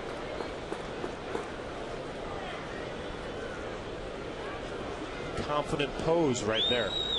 Standing crooked. A little crooked. Cecil, look at him. He's standing a little crooked out there, feeling good about his stuff. Nothing crooked about that pitch. Strikeout looking of Eric Hinske. And Eric struck out his first at bat on some off-speed pitches. Just got frozen with a fastball. Well, celebrate the inaugural season of Yankee Stadium tomorrow, September 8th, when the Yankees take on the Rays. The first 22,000 fans in attendance are going to receive a Yankee Soup Bowl, courtesy of Boar's Head. For tickets, log on to Yankees.com, visit the Yankee Stadium ticket window, Yankees clubhouse shops, or call Ticketmaster at 877-469-9849. Here's Melky Cabrera. He grounded to third in the second. And there's the strike.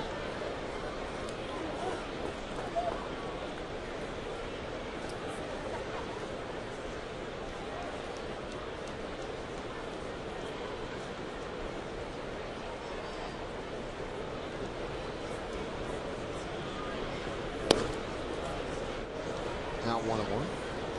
Now a lot of the pitchers that played such a large role for the Rays last year are not having the same sorts of seasons. And you wonder, is it because it's the year after they pitched innings they'd never pitched before? They pitched games they'd never pitched before. They pitched in a month that they'd never pitched before. Sometimes that's what happens. And if you look at the history of baseball, I think that's what happened to the White Sox after the 2005 season. All those innings those starters pitched might be happening here with the Rays.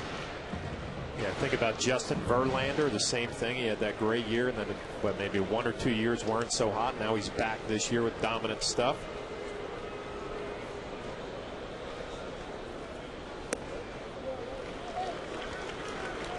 Garza's numbers really aren't that bad. I mean, opponents aren't hitting that well against him. He doesn't get a whole lot of run support. Shields, his numbers are down. He's not the same pitcher, so probably a good point there. A lot of their bullpen's not the same.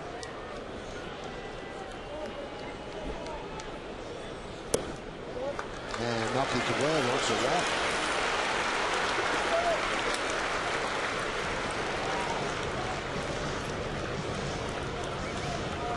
In fact, speaking of their bullpen, John, since August 6th, their bullpen has blown 8 of 12 save opportunities. Well, their bullpen's running on fumes right now, and I mentioned the starting pitching not going deep into ball games, and because of that, the bullpen has been overworked. And they have a lot of guys down there who are like situational pitchers. You know, Randy Choate, a lefty who drops down a little bit, Bradford, a righty who drops down. So they're not long inning guys. They're kind of situational pitchers, and because of that, the bullpen is running on fumes at this point in the year. Well, Troy Percival hurt. Jason Isringhausen hurt. So guys that they thought could close for them haven't been there. So Joe Madden has had to mix and match.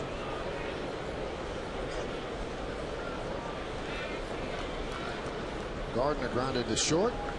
In the third, Red Sox take a 1-0 lead over the White Sox in the bottom of the third in Chicago.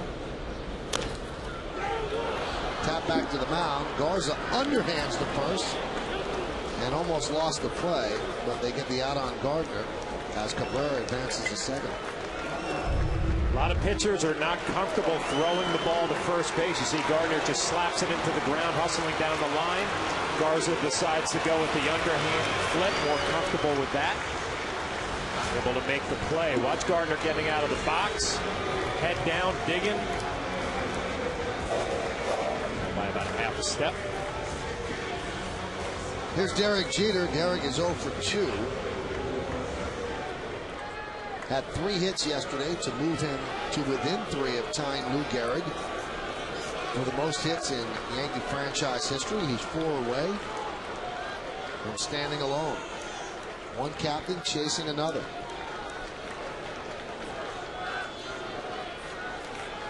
Cabrera is on second with 2 men out. No one is holding Cabrera on. Bartlett is shaded toward the hole. Zobrist is way off the bag, and Cabrera is getting a huge lead at second. See Perez in center field shading towards right center. A lot of room for Derek Jeter if he decides to pull the ball to left field.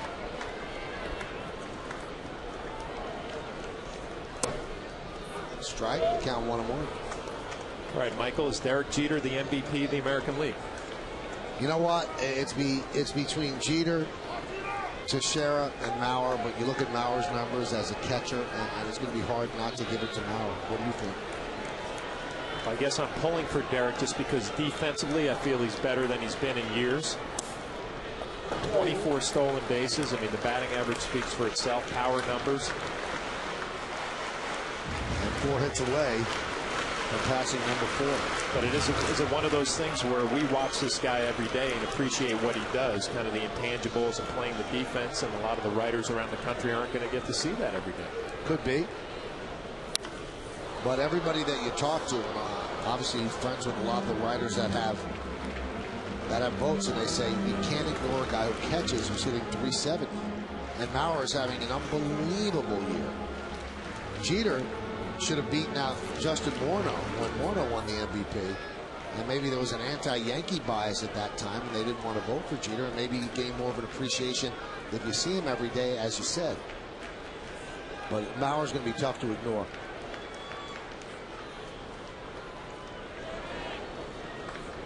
The 2-2, strike 3, Jeter down looking. So the Yankees strand a runner in scoring position. No runs, no hits, no errors, and 1 man left on base. We played 5 here at the stadium. First game of a doubleheader. It's 1-1.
Fresh brewed cup of coffee. At Yes, we get our Green Mountain K-Cup coffee system from the same people who bring us our office supplies.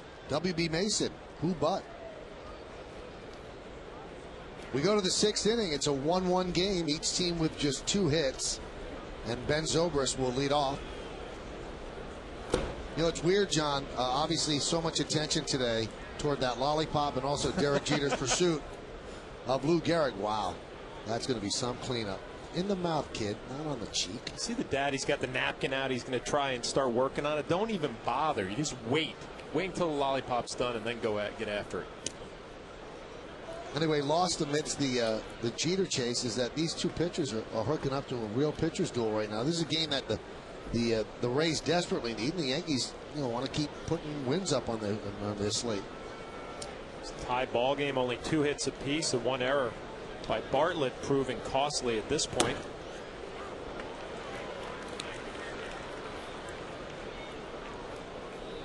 Garza looks good. He's got the good fastball, locating it, challenging the Yankee hitters. CC Sabathia has had that devastating slider. Had a changeup in the location on the fastball, not 100% today, but the slider's so good, getting away with it.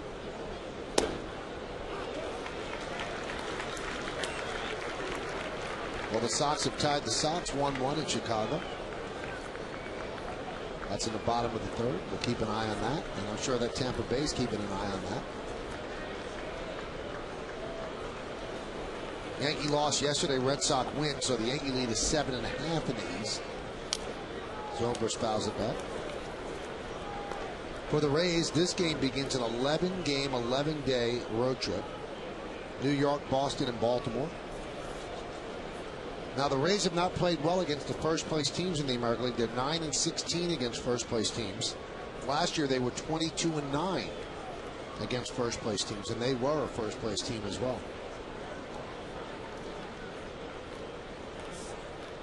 2-2. 3-2. Well, they go to Boston right after this. Well, there's your whole season right there. Rays come in here. You have a 4-game set. Probably thinking you have to take 3 out of 4. Then you got to go to Boston. Thinking about a sweep. If you don't do it, I'd have to believe at that point your season's probably close to over. 14.5 behind the Yankees, so that's a pipe dream. But 7 behind the Red Sox certainly doesn't seem like it's a good chance to be done. But you still have games left with the Red Sox, as John mentioned. 3-2. Blew it right by him. Strikeout number 7 for Sabathia. For the second half of the year, the strikeout numbers really have been piling up. You see the grip on the fastball. Nothing fancy here. Right down the middle of the plate. 96 miles an hour. Zobrist probably thinking about that slider in the back of his mind. He's seen it so much. CC throws a fastball right by him.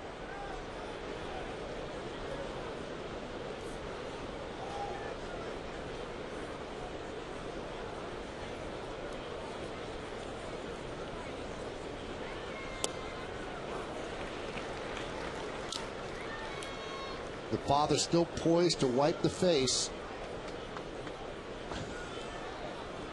Oh, it's all going to stick all over him. That's just that's a rookie move right there. And the kid puts it right back on the face. Just wait. As Ibar lines a single away.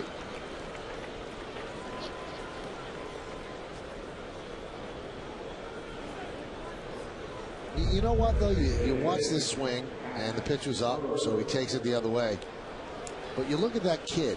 When's the last time you were that happy? I wish I was that happy. The kid doesn't have a care in the world. He's got a lollipop, the Yankee game, sitting there with his dad. Not one care. It's all cleaned up now. He's ready. He's going to roll. I think he's taking a lollipop from him. Can't remember being that happy. Sad. Pitch is outside to Pat Burrell. At least 7 strikeouts in 7 straight games for Sabathia. You mentioned the strikeout totals are increasing the second half of the year. Our good buddy David Cohn, they says that's a difference between a #1 guy and maybe a #2 or 3 is the ability to strike people out, especially in big spots. He's got to be happy with where their #1 guy is at this point in the season. That little kid came to the game just for Kim and Susan. Happy birthday wishes.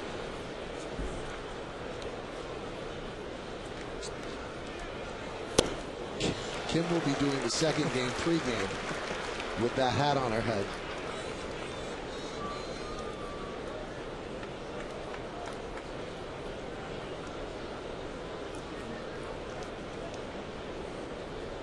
How you doing? The 2-1. 3-1. Now it's 3-1.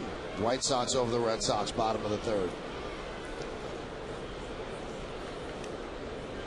So the game takes on even more of an urgency for Joe Madden and his team. Runner on first with one out.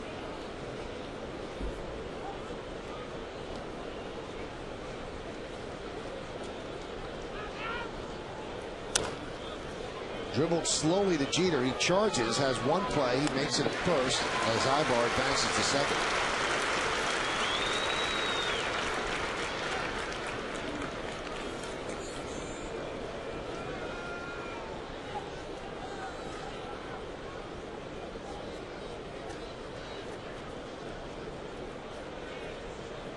Now Joe Girardi jogs out. Now I guess the decision here is, do you want to walk Longoria, John? Might be a conversation about that. Got first base open. Kapler is an easier hitter to get, I would assume, than Longoria. Yeah, you saw CC shake his head right away. It looks like he wants to go get Longoria. We'll see what they decided.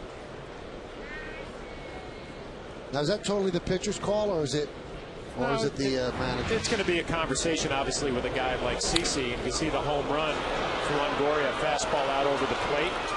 You know, my first reaction there, Michael, when Joe Girardi came out at this point in the ballgame, he just want to make sure that CC is not hurt. Obviously, he's not. It looks like they're going to walk Longoria.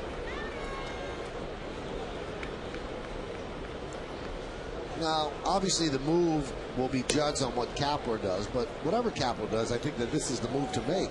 Longoria, probably a future MVP in the American League, has 101 RBIs, already hit a home run. I think this is the move that you make. And if you remember, a big hullabaloo earlier in the year, John, where Girardi had Mariano Rivera walk Longoria earlier in the season. And then Mo said after the game that he wanted to pitch to him. So it does come down to the manager. The pitcher has input. Time for another look at today's Toyota text poll. Once again, the question was, with Derek Jeter nearing the all-time Yankee hit record, which of these Jeter moments would you most like to have been present for? Here's how you voted. 44% wanted to be here for the dive into the stands against the Red Sox, which means that they would be here for John Flaherty's big hit. Mr. November 27, the flip play 24, and the first hit 5%. You've been texting us at 58772, and those are the results.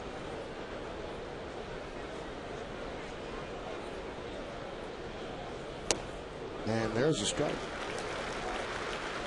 I was lucky enough to be there all four. That man has given you a lot of memories. The flip play in Oakland in the playoff game has to be one of the highlights. Pretty much sums up Jeter, that play. It's not going to be in a box score. It's heads up. Foul back, 0-2. Let's take a look at the flip play. Shane Spencer overthrew the cutoff man, and that's why Jeter was where he was. And Jeremy Giambi didn't slide, and all the planets aligned for a great Yankee postseason moment. And Jason Giambi actually signed with the Yankees after that year, and in spring training he said, I want to see you guys practice that. And that is something they actually work in spring training, where everybody has a responsibility after another thing breaks down. The 0-2 missed inside. Well, I was out working the Oakland games when the Yankees were out there a couple of weeks ago, and F.P. Santangelo was doing a little TV work out there, and he was in camp with the Yankees, I think, in 2002. And he was amazed, was mentioning that the Yankees actually work on that play and the positioning of it. He actually thought he should have been pinch running for Jeremy Giambi, who was standing on the top step waiting to be called. He didn't get the call, and obviously the rest is history. And also it made no sense for Jeremy not to slide. I mean, you slide, Jorge probably can't make that tag if you slide it on the outside part of home plate. But everything worked out. As I said, the planets aligned.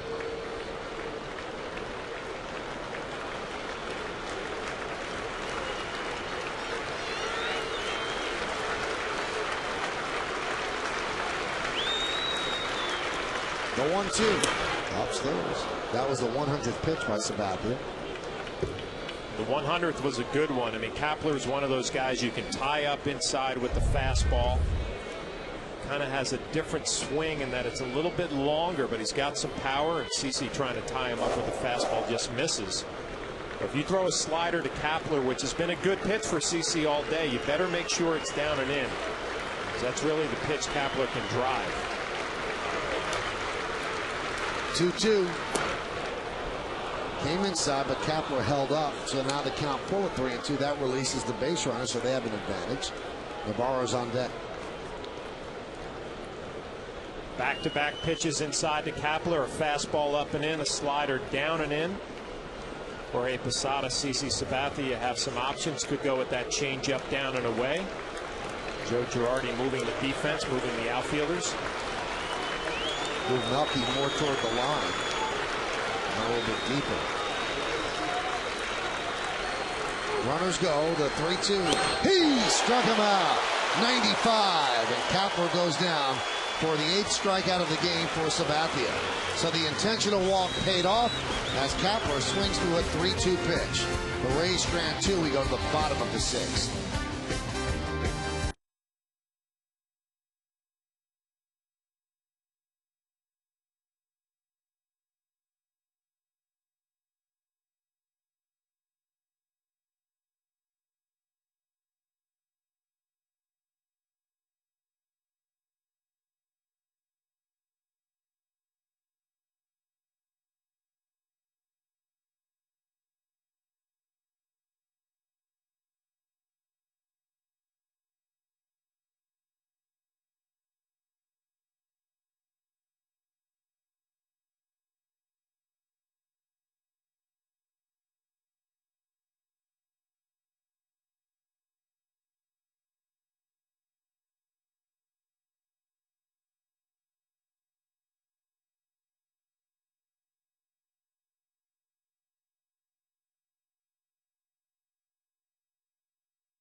The first pitch of the game, and Sabathia dials up 95. John, pretty impressive.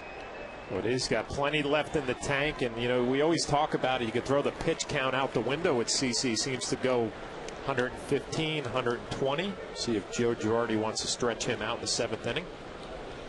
It'll be Swisher, Teixeira, and Rodriguez. Yankees have just 2 hits in the game, and both of them by Alex Rodriguez. And Rodriguez doubled in the first inning, drove in their only run after Teixeira reached on an E6. Swisher fouls it away.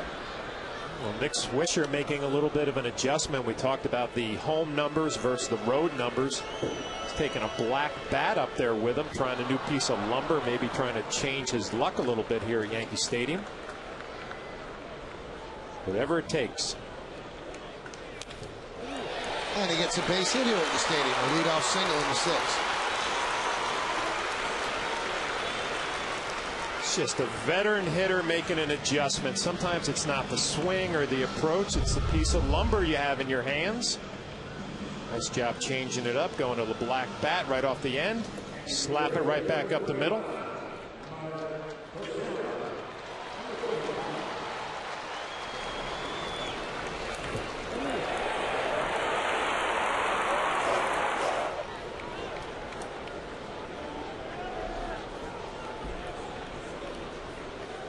So that'll bring up Teixeira. The shift is on. 3 infielders on the right side. And Garza starts him off inside 1-0.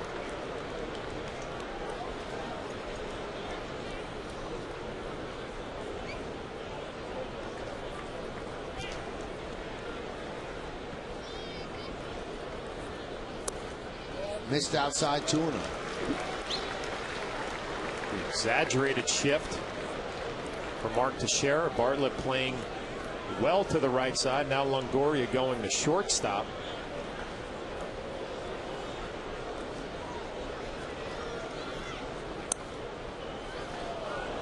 Teixeira didn't like that call. I thought it was outside. With the count 2-1.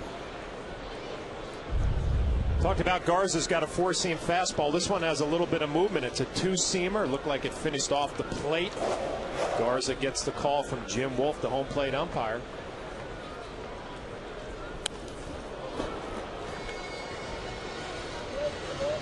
And Mark's a little bit late right now with his timing, his mechanics. Looks like he's getting things going a little bit too late. Got beat with that fastball there. When he's right on time, that front foot gets down nice and early.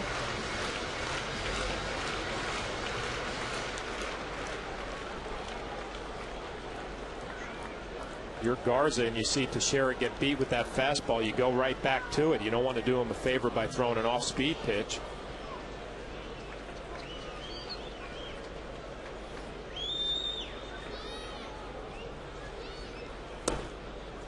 Goes outside, and the count now full at 3-2. Do they send Nick Swisher on 3-2? He's looking across the diamond at Rob Thompson. Alex Rodriguez is on deck. Going with a curveball here. This might be good news for Mark Teixeira.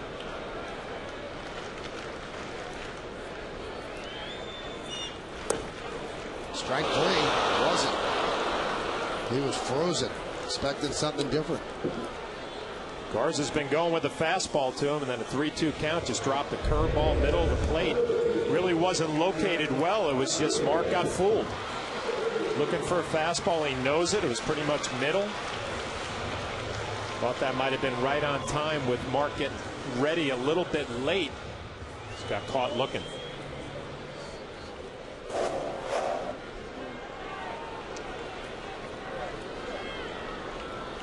And here's Alex Rodriguez. His 2 for 2 has brought the average up to 280 now.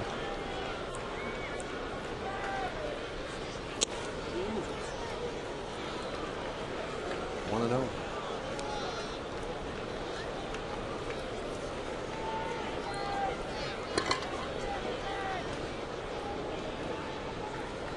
RBI double over the head of Crawford in the first, then dunked a single right in the fourth. Whispered across the outside corner, 1-1.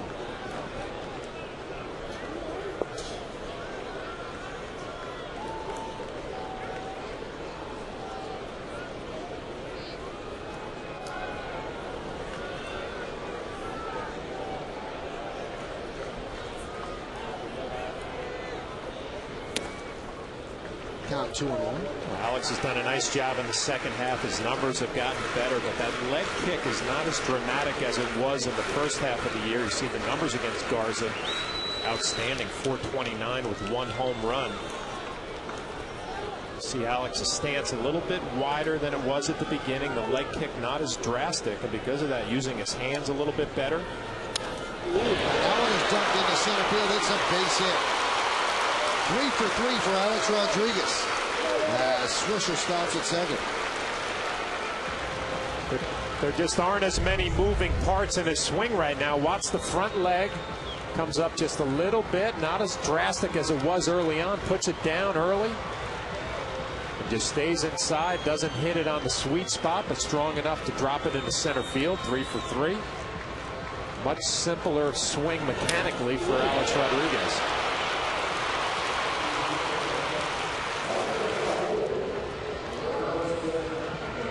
24 hits over 8 games, so his 8th 3-hit game of the season.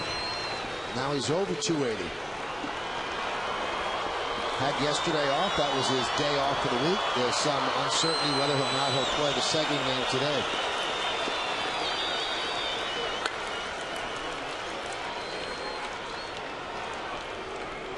First and second, Cano at the plate. Popped up behind the plate, not a problem.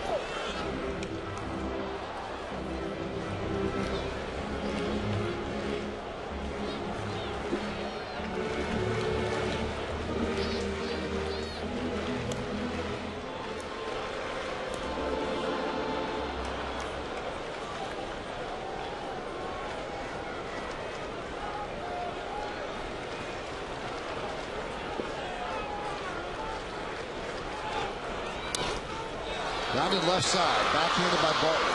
On the second, that's all they'll get. Nice play by Bartlett, ranging to the hole, and the Yankees have runners on first and third with 2 outs for Posada. Tomorrow night, catch the Yes Network debut of Inside Notre Dame Football. Have a lot to talk about. They really slapped around Nevada every week at the Inside Scoop from South Bend, including highlights, commentary from Coach Weiss, and news and notes of everything Irish. It's the season premiere of Inside Notre Dame Football tomorrow at 7, only on Yes. You know, Charlie Weiss probably watching this game in his office right now. He's a huge Yankee fan. And now Notre Dame is part of the Yes family.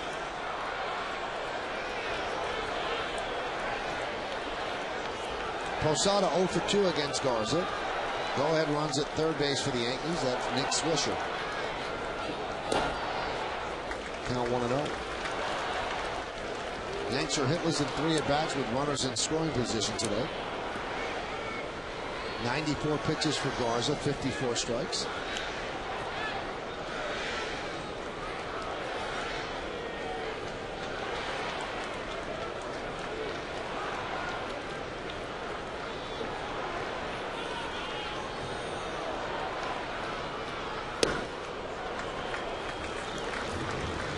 Count 2-0.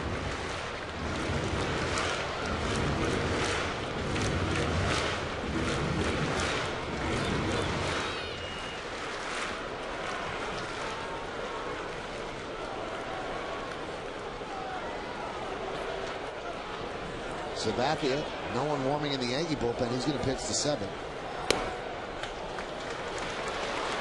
And the count 3-0 with Eric Hinsky on deck. Eric Hinsky struck out twice against Garza. It looks like they're being very careful with Jorge Posada. Jim Hickey, the pitching coach.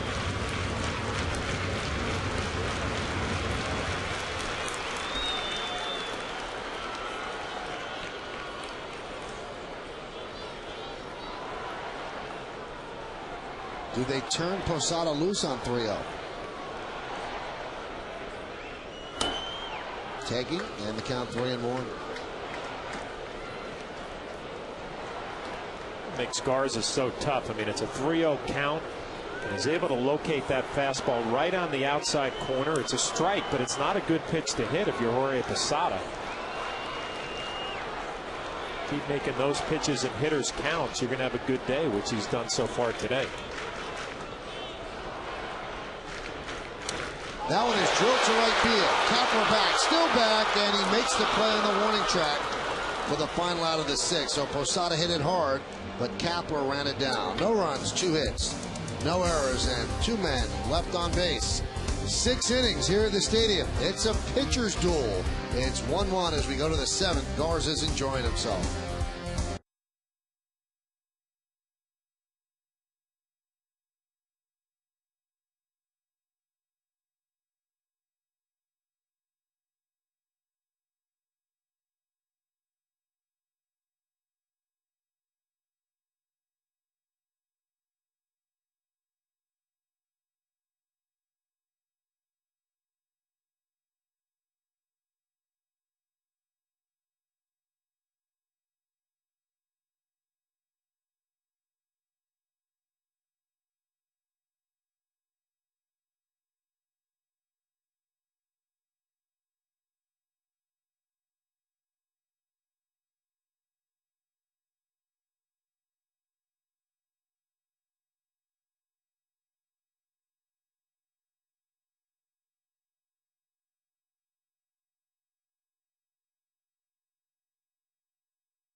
vehicle of the New York Yankees. A pitcher's duel here at the stadium on Labor Day. CC Sabathia against Matt Garza. And as we go to the 7th, it's 1-1. 102 pitches for Sabathia. Those are the pitches per inning. So he expended a lot of energy in the 5th and the 6th, but he's out there for the 7th. He'll face Navarro, Perez, and Bartlett. And no one's warming in the Yankee bullpen. The KGB scoreboard, 1-4-0 Yanks, 1-3-1 Tampa Bay. And the pitch to Navarro is low and away, 1-0. Navarro grounded to third, then singled to right center. Also stole a base, his 5th stolen base of the year.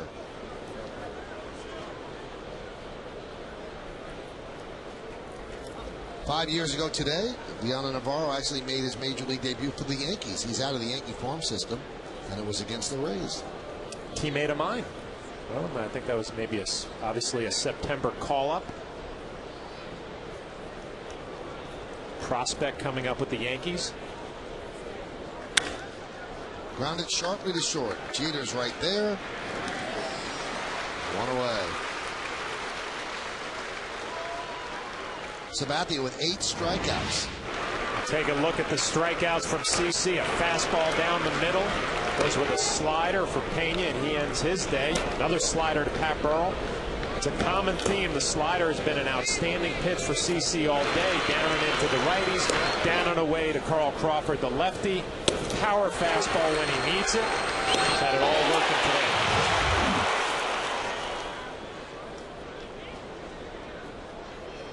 That'll bring up Fernando Perez as Alfredo Aceves begins to throw. Perez fouls it back. Well, Michael's sitting here thinking it's got to be a fine line for Joe Girardi, the manager of the Yankees, when you have your #1 guy, the pitch count is over 100, and you're pretty much trying to get him ready for postseason play. But CC's mentality is 115, 120. Dave Island has to pay attention to that. It's got to be a tough thing for a manager to make those decisions. When to get him out of ball games to keep him fresh the rest of the way. Obviously in a pitcher's duel here, 1-1. But I'm sure Joe's going to be looking for some opportunities down the stretch. Maybe if you have some big leads to get CC out a little bit early. He'll be ready to go down the stretch of postseason play.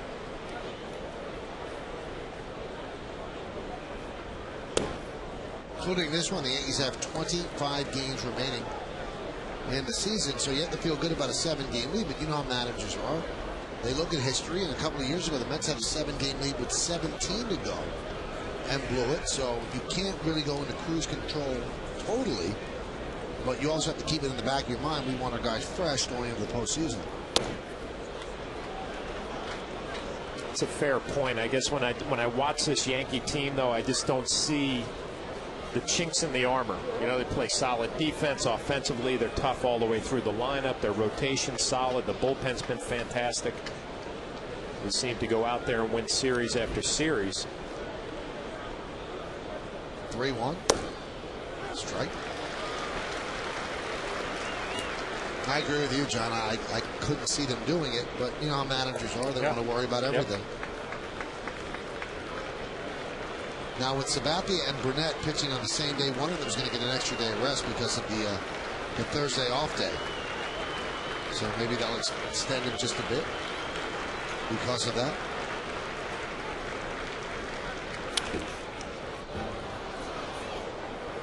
Out of play. Top of the 5th inning, White Sox lead the Red Sox 3-1. That's in Chicago. We're talking about #1 guy, CC Sabathia. Josh Beckett pitching that ball game. He's been scuffling a little bit for Boston. Getting beat up, going through a little rough stretch. Beckett against Burley, and Burley since the perfect game has been anything but perfect.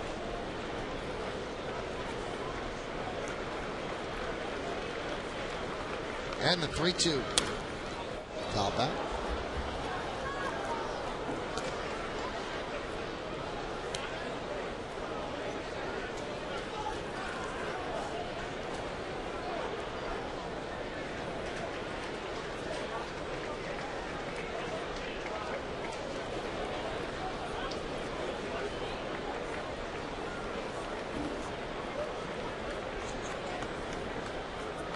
And the 3-2 pitch. Strike 3. Perez down looking. Strikeout number 9.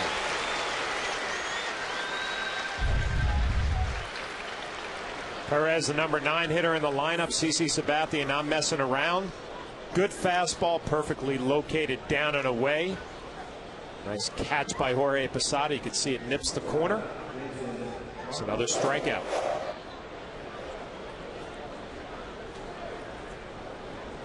Well, here's Jason Bartlett, who has given Sabathia some trouble with 2 walks. He's 0 for 1. He popped to second in the first, then walked in the third, walked in the fifth.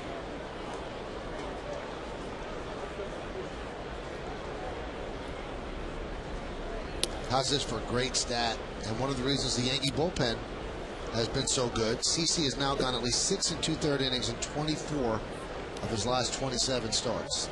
So, you know, every time you send him out there, you're not going to have to overuse the bullpen. And the 1-0. There's a strike. He's everything you look for in a number 1 guy. I mean, he's a strikeout pitcher, goes deep into ball games, pitch count not a factor. Bullpen can take pretty much 6 innings off every time he goes out there and pitches.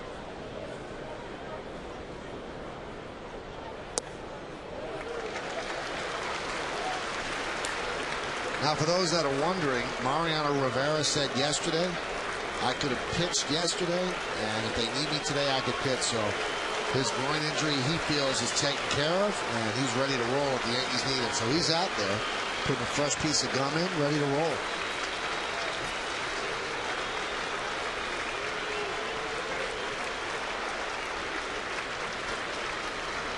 And the 1-2. Punch the other way. Fair ball. It's trouble. It's a foul ball.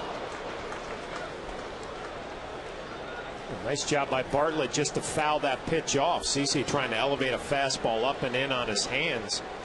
Bartlett, who's having an outstanding year this year, .333 batting average, does a nice job of just fouling this pitch off. Fights it off, lets it get deep, almost gets rewarded with a base hit. It's a tough pitch just to foul off.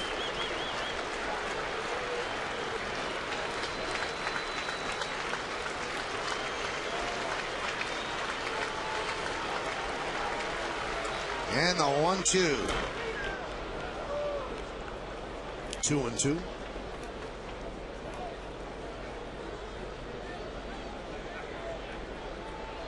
.117 pitches for Sabathia, 70 strikes. We're in the 7th, 1-1 game. Sabathia against Garza, Yankees and the Rays. First game of a day-night doubleheader here in the Bronx on Labor Day. The 2-2. He struck him out. Strikeout number 10 for CC Sabathia. Another splendid performance by the Yankee ace as the Rays go down 1-2-3. At the end of 6.5, it's time for the 7th inning stretch. Yankees won and the Rays won, but we stay right here and honor America here in the Bronx on this Labor Day Monday. For the servicemen and women who are serving our country at home and around the globe. Thank you. Now please join Kate Smith as she sings God Bless America.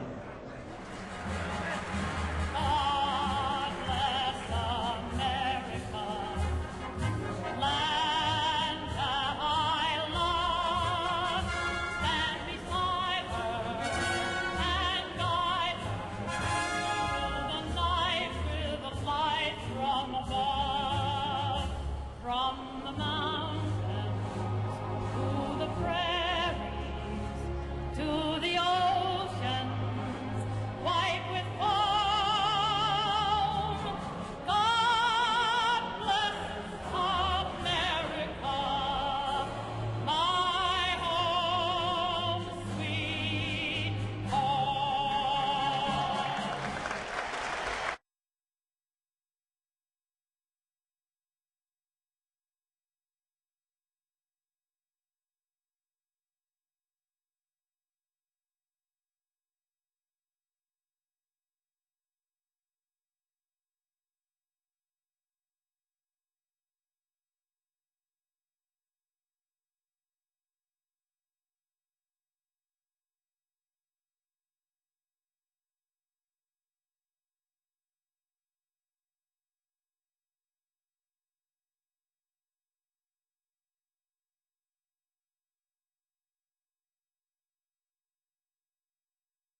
Game here at Yankee Stadium on the KGB scoreboard. It's 1-1, so we came into the game thinking, okay, it's going to be all about Derek Jeter, but it certainly hasn't been that at all, John. It's been about Garza and Sabathia.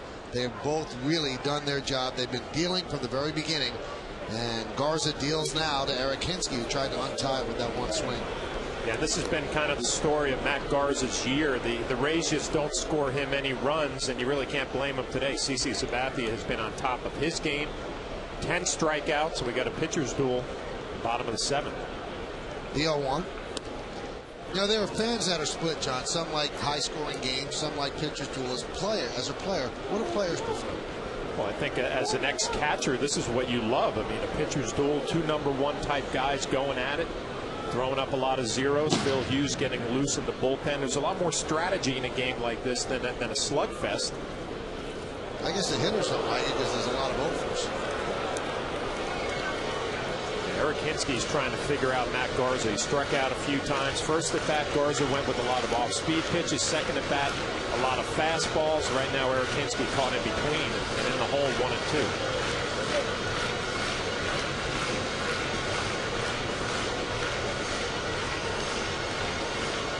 2. We talked about it earlier, Michael. A lot more pressure on the Rays. Have to win these games. Obviously, the Yankees want to win these games.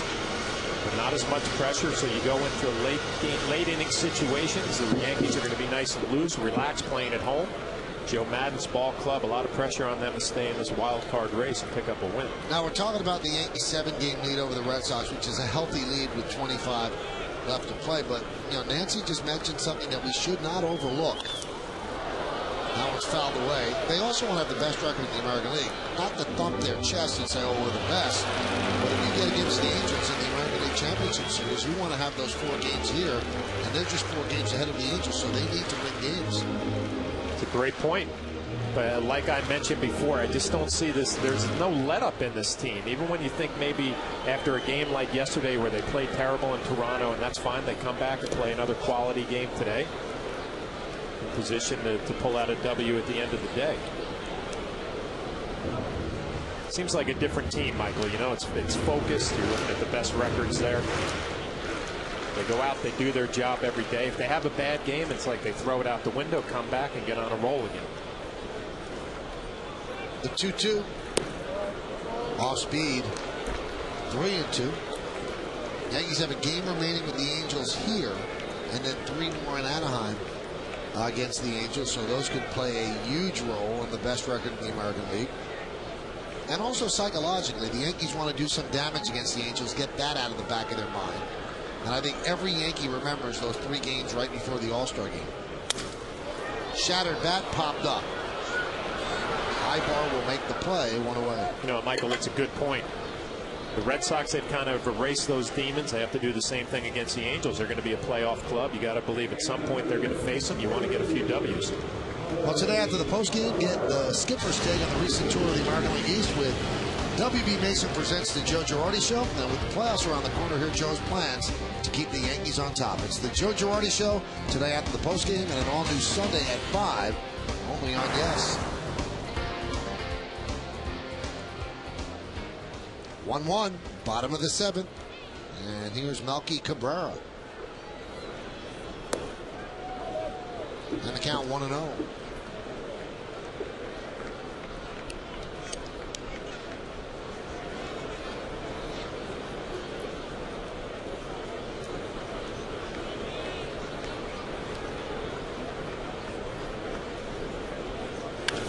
Slice foul. Oh, that knocked over a beer. More soda. Everybody's okay, but something went flying there.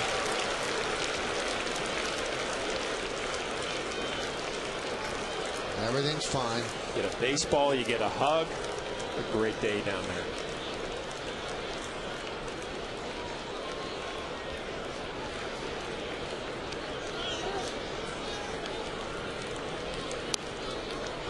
And Michael, we talked about CC Sabathia and the pitch count getting up to around 120. He's a horse. Garza, the same thing. His pitch count has been stretched out to 120 this year.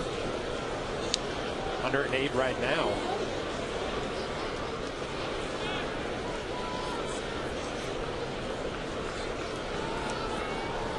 Cabrera's hitting .327 in 7th, 8th, and 9th innings. He's had 3 walk-off hits in a season of walk-off wins for the Yankees. He's been a big part of the Yankees' success. It's going to be interesting, as John mentioned earlier, the decision they make between Gardner and Cabrera if and when the postseason begins for them. The 2-2, 3-2. That's Cormier warming in the bullpen for the Rays. 3 left-handers and 6 right-handers carried by Joe Madden. There's Brett Gardner. His first game back since his wrist injury.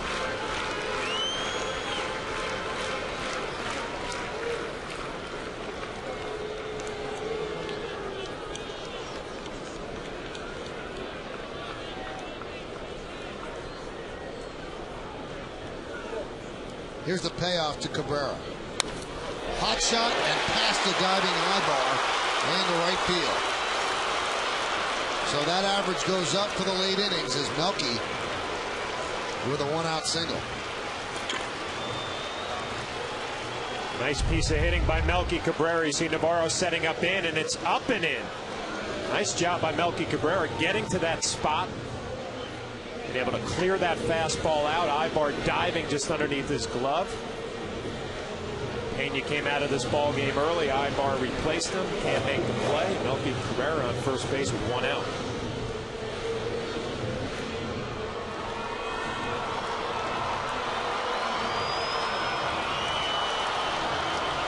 So Jim Hickey, the pitching coach, with a lot of words for Garza.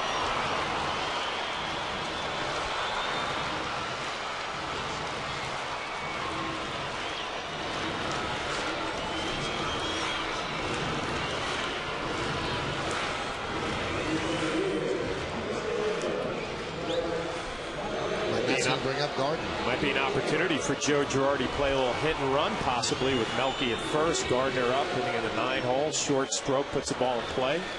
Garza has only walked 1 today. We're in a pitcher's duel. We'll see if Joe Girardi forces the action a little bit.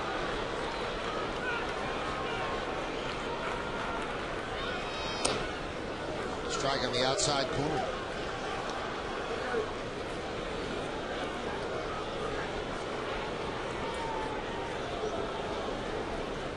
Gardner on the DL since July 26th.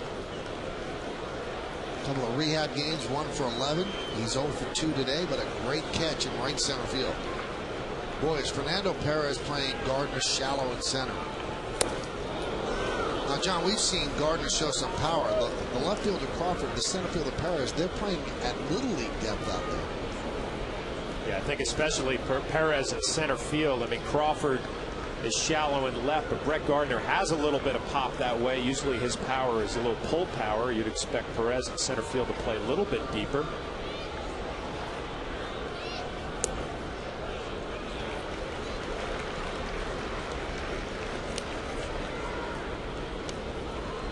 Problem for Brett Gardner right now in the hole 1 and 2. You really just got to concentrate on putting the ball in play off of Garza. Joe Madden talking it over with his bench coach, Dave Martinez.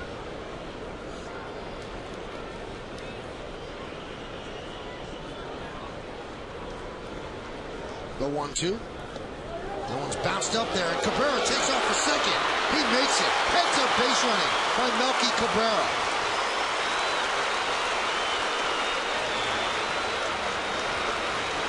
The little things win you ball games in the tight games. This is a great job of base running. Right when Melky saw the ball in the dirt, he took off. Navarro does a nice job of blocking it, hustles it up, comes up with a strong, accurate throw. Just outstanding base running, good instincts by Melky Cabrera. Right when it's in the dirt, he took off. A nice block by Navarro. Nothing you can do. A tough play for a catcher to come out, rush, and make an accurate throw. He did everything he could do. Melky just made a great base running play. So now the go-ahead run is in scoring position for Gardner. Cabrera, good speed, leads off second. It'll be tough to score on a single left or to center because they are playing so shallow.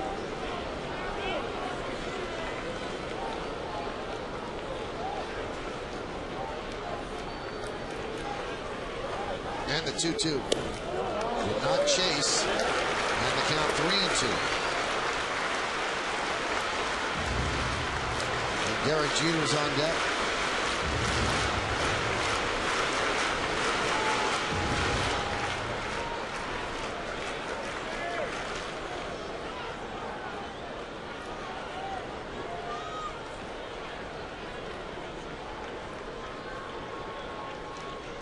And the pitch.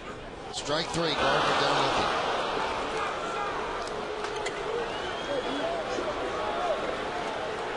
Garza doing what he's done all afternoon, just challenging hitters. Derek Jeter, number 2.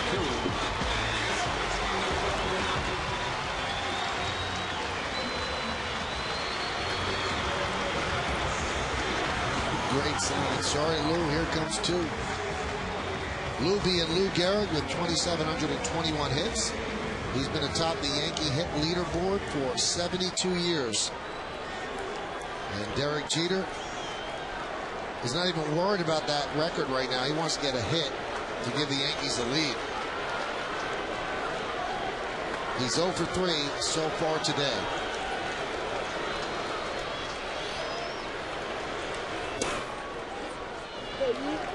Count 1-0. Jeter in his career with 2 outs and runners in scoring position, a .316 hitter. And there's Gehrig's totals. And after 3 hits yesterday, there's Derek's totals, 27-18. So this Yankee captain facing a former Yankee captain. Count 2-0.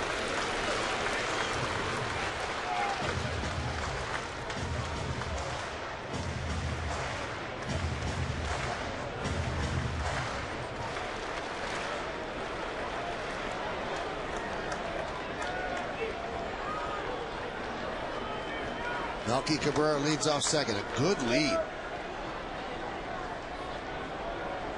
And the 2-0. Grounded to third. Longoria. The throw across the diamond, and it's scooped up by Ibar for the final out of the inning. So Derek is 0 for 4 so far this afternoon. No runs a hit, no errors, and 1 man left on base. Hard ground ball at third. Longoria took his time, threw the ball low with a nice stretch, and a good scoop by Ibar to end the 7th.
Season on Yes, we're allowing you to vote along with the 2 of us here in the booth for the Chevy Player of the Game. You can text your vote to 58772. Today's candidates are number 1, CC Sabathia, 7 strong innings.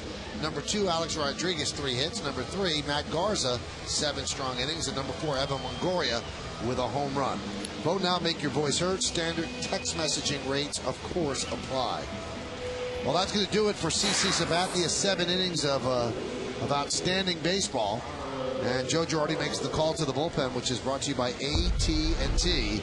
Your world delivered, which delivers us Phil Hughes on the mound for the Yankees.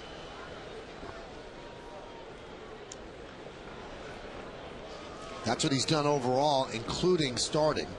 His numbers in relief off the chart. So 39 games at 3.11, 85 strikeouts and 75 in a third innings pitch. He's going to face Crawford, Zobrist, and Ibar. Fouled away. Now here's a stat that I think is so telling, John. It tells you how good the Yankee bullpen has been. The Yankees have been tied after 7 innings of play 14 times this year, which they are right now at 1-1. And they are 14-0 in those games. So they take hold of a close game late, and they say this game is ours. 14-0 when tied after 7 innings. The 0-1 outside. It just becomes a battle of the bullpens, and the Yankee bullpen the second half of the year has been better than most in the American League. See the numbers for Phil Hughes in relief, 1.11 ERA. Outstanding numbers all the way around.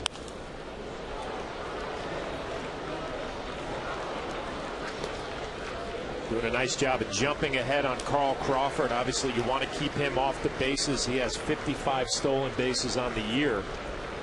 Tie ball game in the 8th inning, nobody out. You want to get the job done against this leadoff hitter. Make your life a lot easier.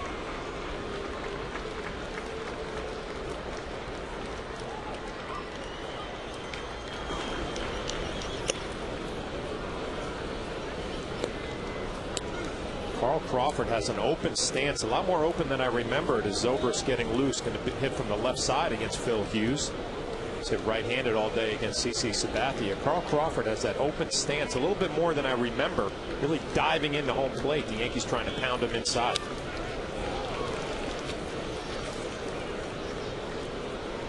Still 2-2.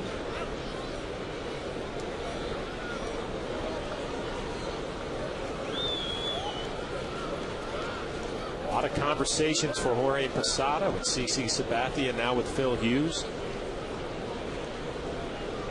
Talking about pitch selection, maybe what they're seeing in some of the swings from Crawford.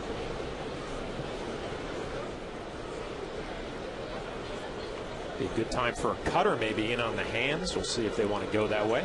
2-2.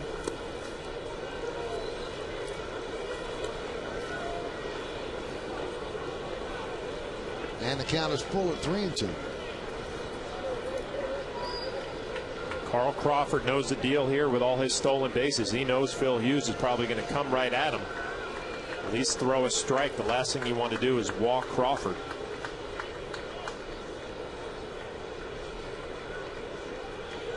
And the pitch. And he walks Crawford.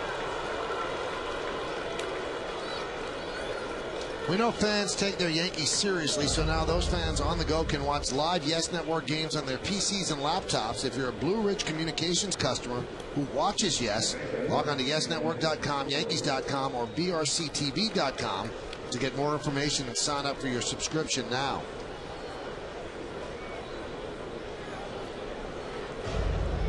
.55 stolen bases for Crawford this year, trailing only the Red Sox center fielder, Jacoby Ellsbury. It's an interesting situation here for Phil Hughes. You want to pay attention to Crawford, but you got Zobrist up there. Big time power numbers, 23 home runs, 72 RBIs. You got to be careful with him as well. There he goes. Pitch out. Throw to second. Got it. Oh, the Yankees guessed right. A good throw by Posada as they erase Crawford on the caught stealing. And Madden's going to come out and argue with Gary Cederstrom. Tony Pena calls the pitch outs. Does a nice job on the first pitch. Crawford doesn't get a great jump. Jorge Posada, good throw, a little bit high. And a nice tag by Robinson Cano. Good actions on that tag, I think, got the call. Good pitch out. Strong throw, a little bit high, but watch the swipe tag. It's a bang-bang play. Second base umpire Gary Cederstrom makes the call. I think he got the knee before the foot hit. Let's see this one. Yeah, he did before, before the foot hit the bag. Great call by Seedstrom, and you nailed it, John. What a great tag by Cano. Jorge Posada was a strong throw, was a little bit high, and you give Robinson a lot of credit for that tag, how quick he got the ball down. Right on the knee, just beats Crawford. Huge play. You'll see the bag doesn't move and the glove is on the knee. You see? The glove's going to come down and the bag hasn't moved, and now it does. Good call. Great camera work to the crew. Great replays. And the pitch to Zobrist is low after the pitch out, so it's 2-0. Well, what a lift for a team, huh, John? It's a huge play. I mean, Phil Hughes did a nice job paying attention to Crawford, but then being quick enough to home plate and delivering a quality pitch out. Count 2-1.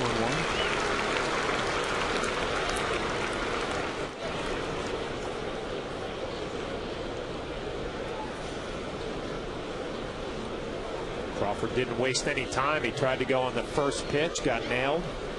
Nice call by Tony Pena, the bench coach. 2-2. There's Tony. They have all the stats and the counts where these runners like to get their jumps. Obviously, Tony Pena had something on Crawford. Likes to run early. He guessed right. Got a big out. 2-2. Foul away.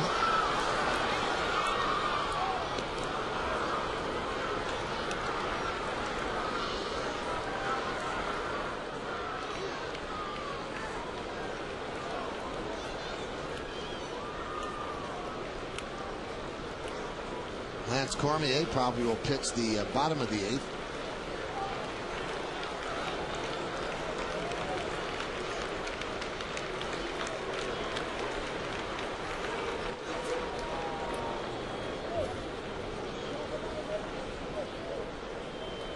Now Posada wants to talk with Hughes. Great story in the Daily News yesterday on Posada, the trip that he took from starting with the Yankee organization as a second baseman and the trials and tribulations of learning to catch, and at one point telling the Yankee organization, I can't do this, you know, do what you want with me, but I can't catch. And they said, you just stay with it. They knew a switch hitting catcher would be valuable, and here he is. Some might consider him a Hall of Fame candidate. That's how good a career he's had. Well, the discussion definitely has to be there about the possibility of a Hall of Fame, an offensive catcher. Great job behind the plate.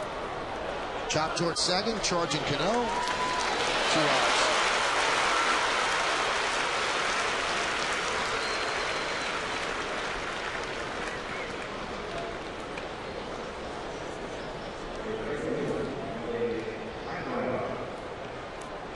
It was interesting in the story. You know, so much is made of, well, does he have a good rapport with Burnett? Does he have a good rapport with Sabathia? You would expect that he'd be defensive, and he's not at all. I said, listen, that's what happens between pitchers and catchers, and you just work it out.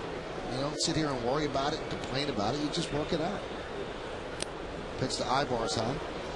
The bottom line, Michael, I mean, there are different personalities. Obviously, you don't have to get along with guys off the field, but for the time where you have that pitcher-catcher relationship, it's professional. You get the job done. You try to get on the same page. Breaking ball strike. 1-1.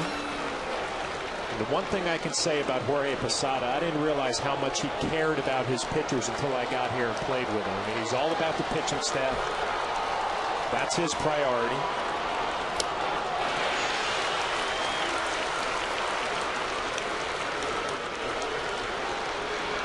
First came out with the Yankees in '95. Actually, pinch ran for Wade Boggs in the 1995 playoff series against the Mariners. Was not with the Yankees for most of '96. Wasn't on their World Series team, but after that, he's been here.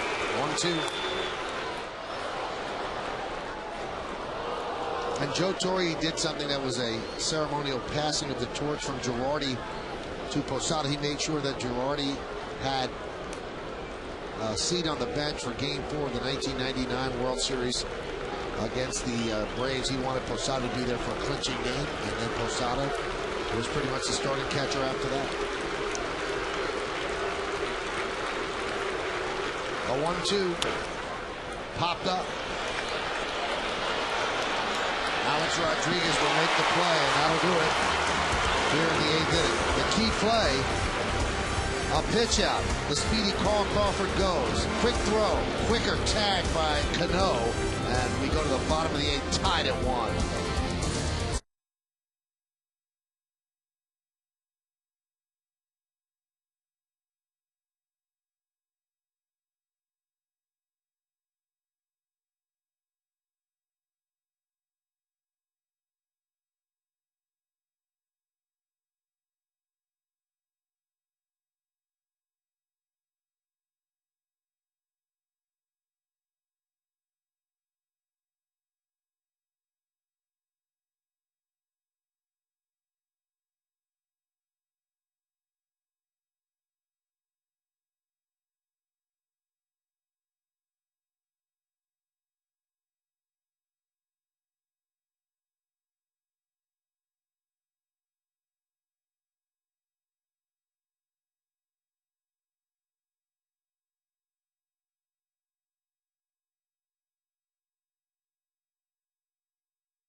And rover drive of the game.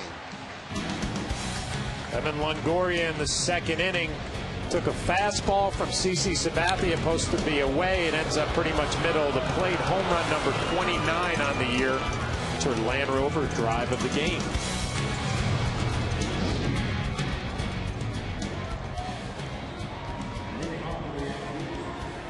Kids out in force today, and they're looking for a Yankee victory. It's 1-1. Going into bottom of the 8th inning, Yankees about hit the Rays, but it's a tie ball game. It'll be Swisher, Teixeira, and Rodriguez against a new Rays pitcher. It's Lance Cormier. Now remember, everybody, there's a second game. We're not just done after 1. There's a second game, 6:30. Our coverage begins with the pregame show, and then 7:08 will be the first pitch. So we look forward to that. Andy Sonnenstein against A.J. Burnett. Mariano Rivera starts the throw. You ready for the second game, John? No, I'm not yet. I will be, though. You got to focus on the end of this one, finish it up strong. You should know that better than anybody else. I do. Have a nice dinner and then regroup, get ready for game 2.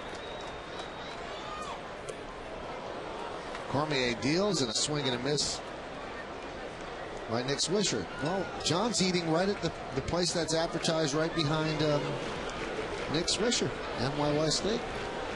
You and the family, right, John? Looking forward to it. Any chance I could go? Nope. We only have reservations for 5.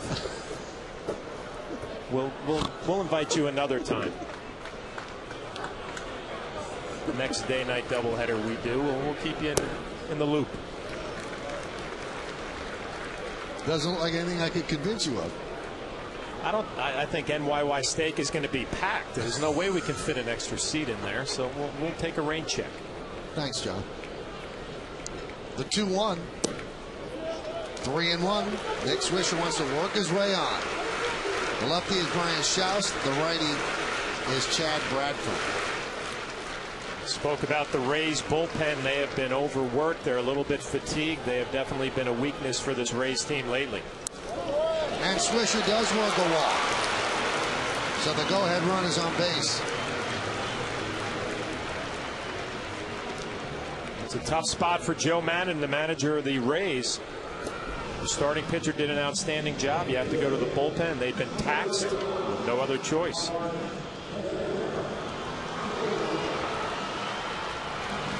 Here's Mark Teixeira. He scored the Yankees' only run. He reached on an E6.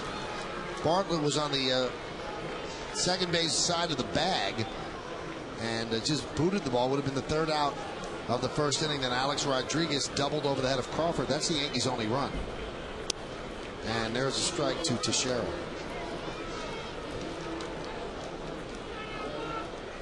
Cormier is a long guy for the Rays, so he can go multiple innings. I mentioned before, the Rays have a lot of situational relievers down there.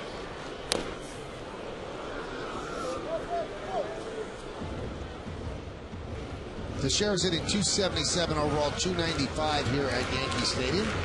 I want to remind everybody coming up after the game, the WB Mason post-game show. Highlights, analysis, Nancy Newman in the studio. The birthday girl, Kimberly Jones, will be working the clubhouse. And you get a preview of tonight's second set as well as the WB Mason post-game. And it's only on Yes. The 0-2. Just got a piece to stay alive. Garza struck out Mark Teixeira on a curveball, caught him looking. Cormier seems to be doing the same thing. Back-to-back curveballs. Mark does not look real comfortable. Can only foul that one off.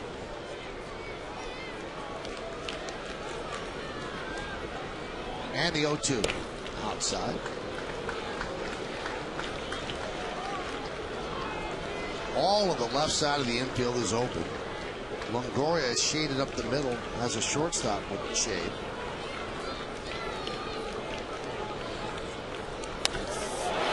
Doesn't need to hit it the other way. He lines it to right field. Bobbled there by Kapler. Going to third is Nick Swisher. The throw is not in time. It gets away, and that allows Teixeira to go to second. So the Yankees are set up.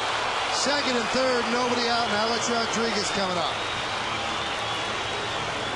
Seen a couple of good base running plays today by the New York Yankees. Melky Cabrera had one, and right here Nick Swisher, as Teixeira gets that curveball, drills it to right field, and Kapler bobbles it. Nick Swisher all over it. Round second base, aggressive base running into third, and he's going to hold up right there. But Kapler bobbling that ball enabled Nick Swisher to come around second, an aggressive base running play, head first slide, and safe at third base. So now what do the Rays do? John, would you walk Alex Rodriguez? And you see the base running here by Swisher. Gave it a look, saw the bobble, headed toward third. The throw hits Swisher and kicks away. Now they're going to take Swisher out of the game, and they're going to pinch run for Swisher with Jerry Hairston Jr. because they want to be able to score on a sac fly. So what's your guess? Do they walk A-Rod and deal with Cano? I say they walk A-Rod. He's been swinging the bat well today, has 3 hits. See what his numbers. He's 250 off of Cormier in his career, so hasn't really lit it up. See Hairston Jr. pinch running at third. See how Joe Madden plays it. They're going to intentionally walk Alex Rodriguez, and Robinson Cano will get a chance. Now you wonder, though, will they bring in Schaus now to face Cano? In all likelihood they should, and they would. So Alex 3 for 3 gets an intentional pass. And Schaus is ready. Robinson Cano 1 for 4 off of Schaus, so he has some history there. Then a luxury for the Yankees, Jorge Posada hitting behind Cano, a switch hitter, going to be tough to match up if you're Joe Madden.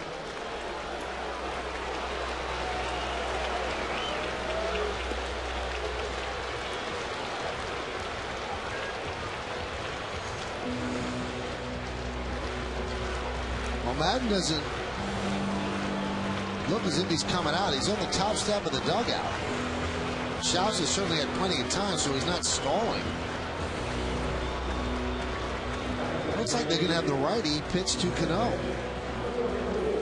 They bring the infield all the way in, looking to cut off this run, knowing that Mariano Rivera lurks in the ninth. Robinson Cano 1 for 6 off of Cormier, so 167. Joe Madden's going to take his chances with that matchup. And the pitch. There's a strike. Well, the old baseball adage is when you bring the infield in, you add 100 points to a hitter's average. Jerry Hairston Jr. is at third. Teixeira at second. and Alex Rodriguez at first. Game is tied at 1. We're in the bottom of the 8th.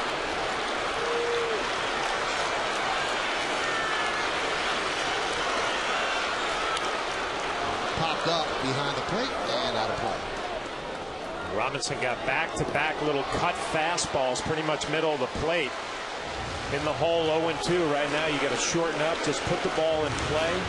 Make sure you make contact, take your chances. Take another look. It's a little cutter, not a whole lot of movement. Robinson just underneath it.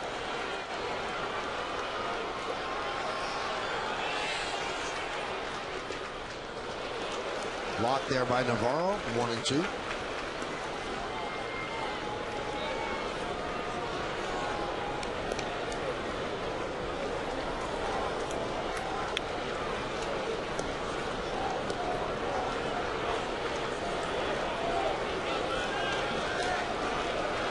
Robinson, Cano, you don't worry about velocity with Cormier. He doesn't throw overly hard.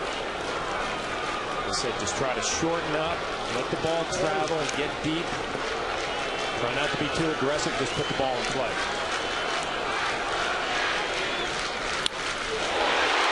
Driven to center field. Perez is there, tagging his Hairston. He's going to score. The throw comes into short. A sac fly for Robinson Cano, and the Yankees take a 2-1 lead. It's what makes this Yankee team so tough. They don't have to play long ball, power, hit the ball out of the ballpark. Good base running in this inning by Nick Swisher to get to third base.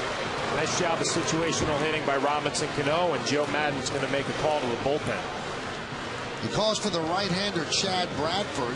And that just means that Posada is going to spin around and bat from the left side with runners on first and second and 1 out. So Cormier will depart. The Yankees have a 2-1 lead. They are looking for more. Stay tuned and find out if they get it.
Save you 15% or more on car insurance. Top of the 5th inning, Fernando Perez hits a shot to right center. Watch Brett Gardner on his horse, covers a lot of ground. Nice sliding play, and that is your Geico play of the game. Welcome back, Brett Gardner.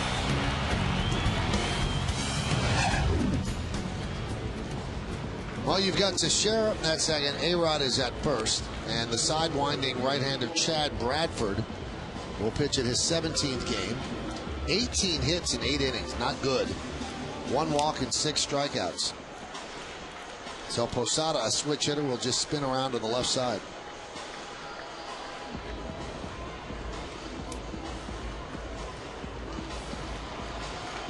We'll recap the inning.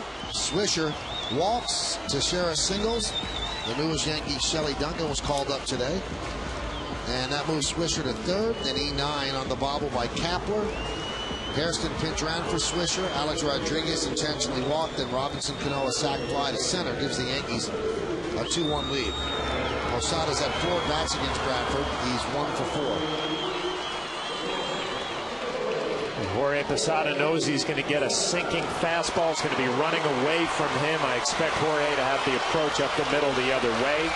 Try not to pull the submarine-style right-hander.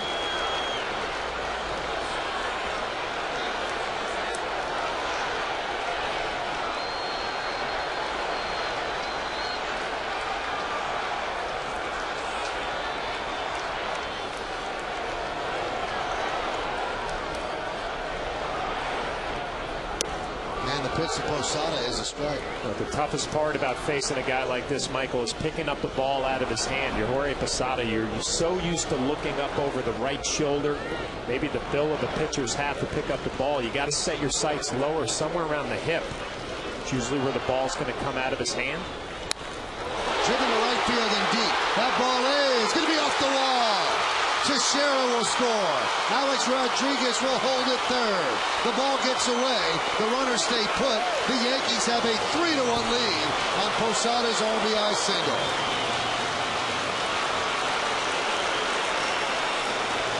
Unusual that Bradford went back-to-back pitches inside on Jorge Posada. You see Navarro set up, tried to go in and ran back to the middle of the plate. Jorge Posada just hits a rocket.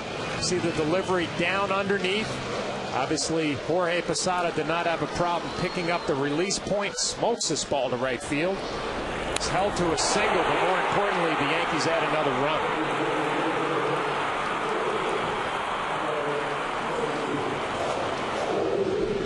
When we talked about the failings of the Ray bullpen, no different today.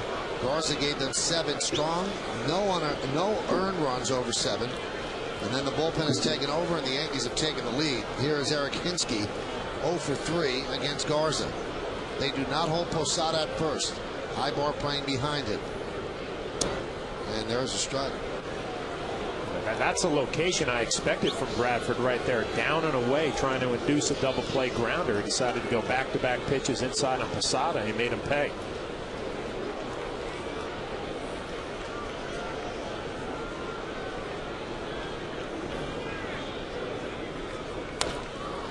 Hot shot foul.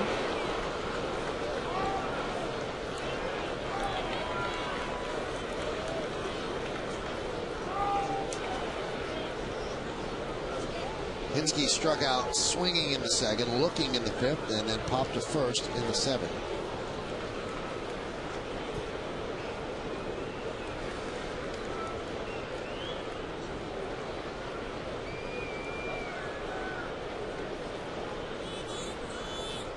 And the 0-2 inside.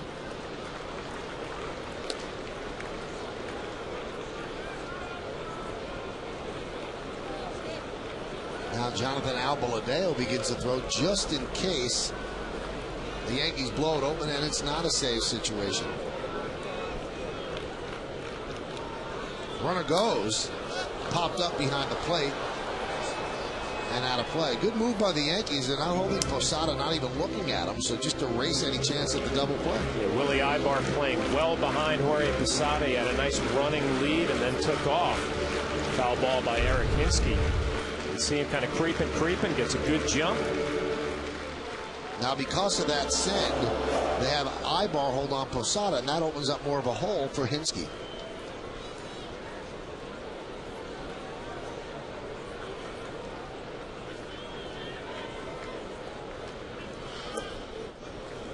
Count levels at 2-2.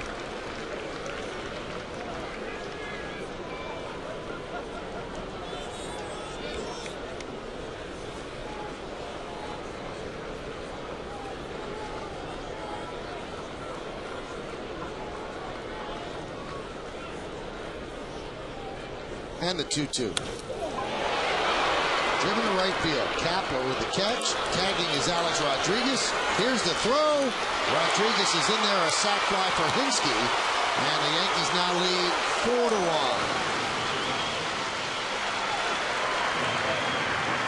Another nice job of situational hitting by the Yankees. That's going to make Eric Hinsky feel a whole lot better between this doubleheader.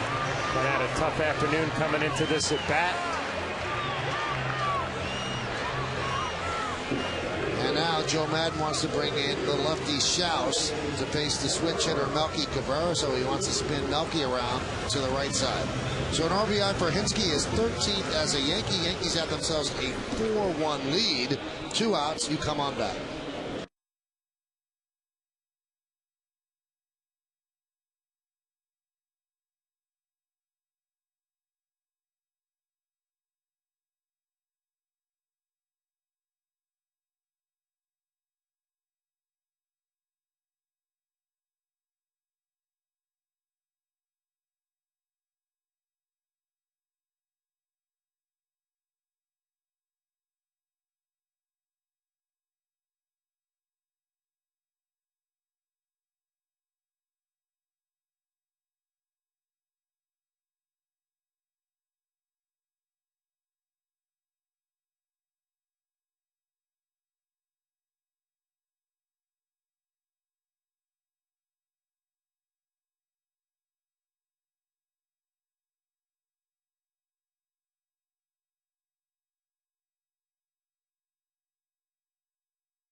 By Raymore and Flanagan, furnishing your style with guaranteed delivery in 3 days or less.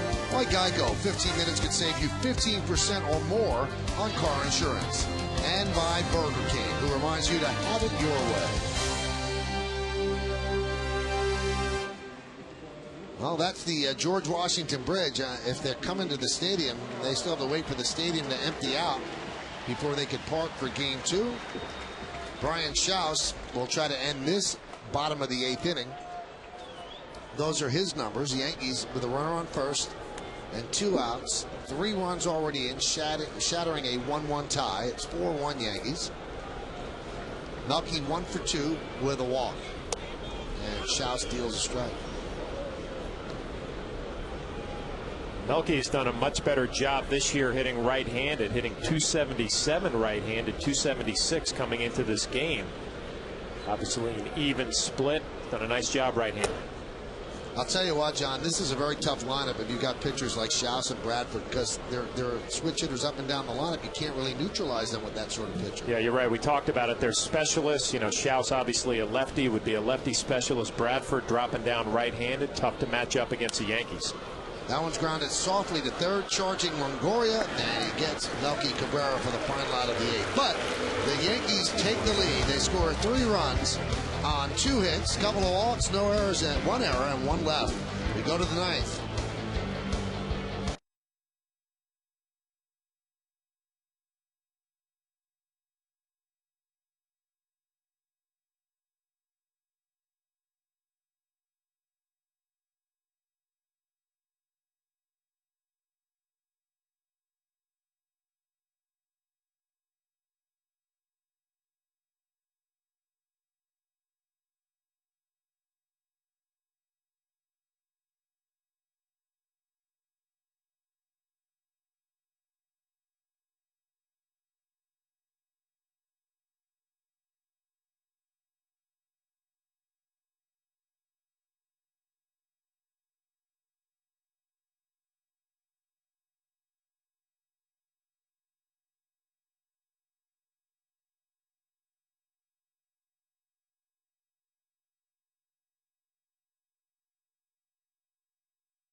of us here in the booth. Your Chevy player of the game, Alex Rodriguez, first at bat, hit a rocket, short hops the left field wall.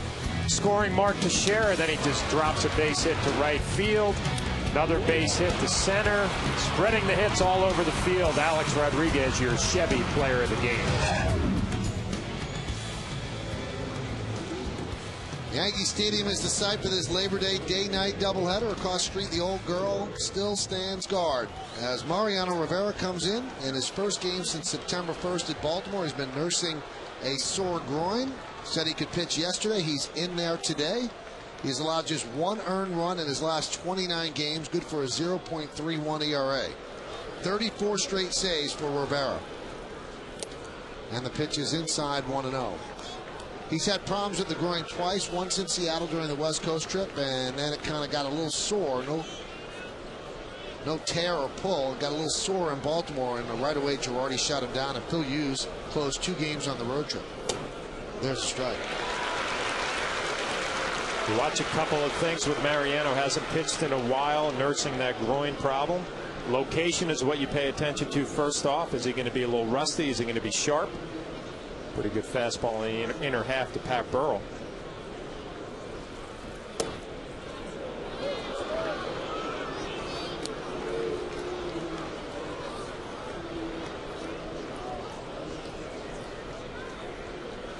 Burrell 0 for 3 against Sabathia, so Phil Hughes would get the win if Mariano could close it out. Ooh, not missing by much, that's for sure. Not getting the corners from Jim Wolf, the home plate umpire. Used to seeing Mariano get this pitch right here. He'll take another look. Starts on the corner. Maybe just cuts off. 3-1. Burrell actually thought that was strike 2. He held up, but Burrell will walk. A rare walk by Mariano Rivera. Friday night on Yes, former Giant and NFL MVP Lawrence Taylor sits down with Michael Kay for an honest and revealing center stage. LT dishes on his storied football days, his troubled personal life, and how he's living clean today. It's the premiere of Center Stage featuring Lawrence Taylor Friday night at 11 o'clock, only on Yes. There's Evan Longoria, and there's a strike. Longoria, the only run for the Rays. Opposite field home run against CC Sabathia in the second.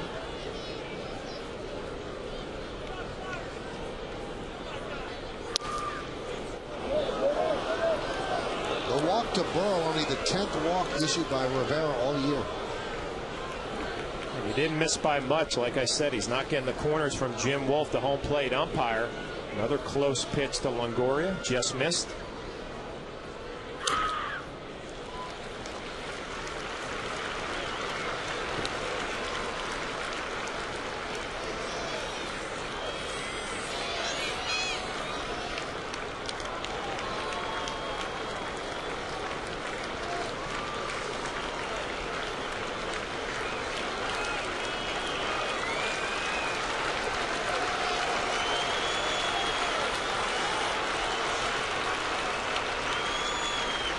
And the 1-2.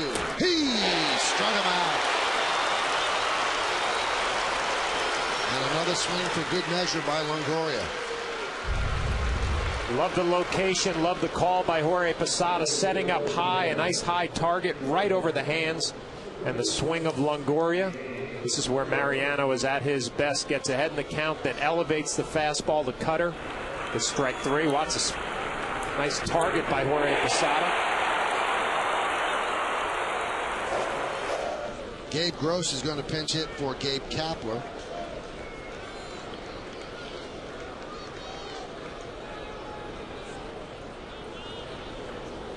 And Rivera deals. Strike. A crowd of 47,436 here for the first game of this day-night doubleheader. And they're watching the Yankees lead 4-1.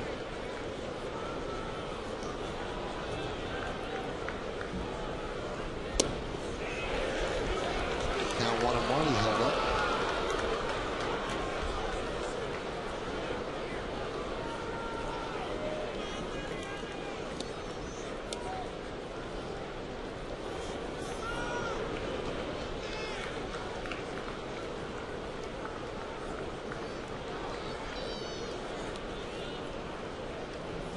The pitch.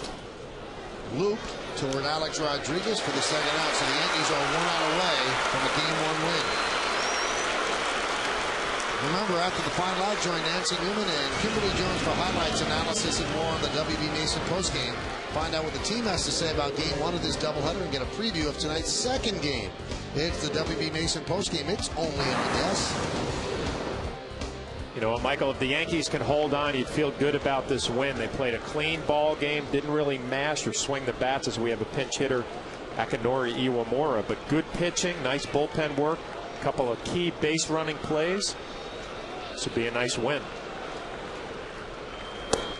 And what's impressive, John, is they follow a game like they had yesterday, which was likely their sloppiest game of the year, with something like this, which was clean and efficient. Count 0-1 on Iwamura. And the pitch. A wave, not even a swing, in the count 0-2. Well, obviously the cutter is working as that wave of a swing. The crowd's starting to get fired up. Sensing a W. Mariano looks pretty good. Just missing with his control a little bit. Cutter looks good. Velocity's there.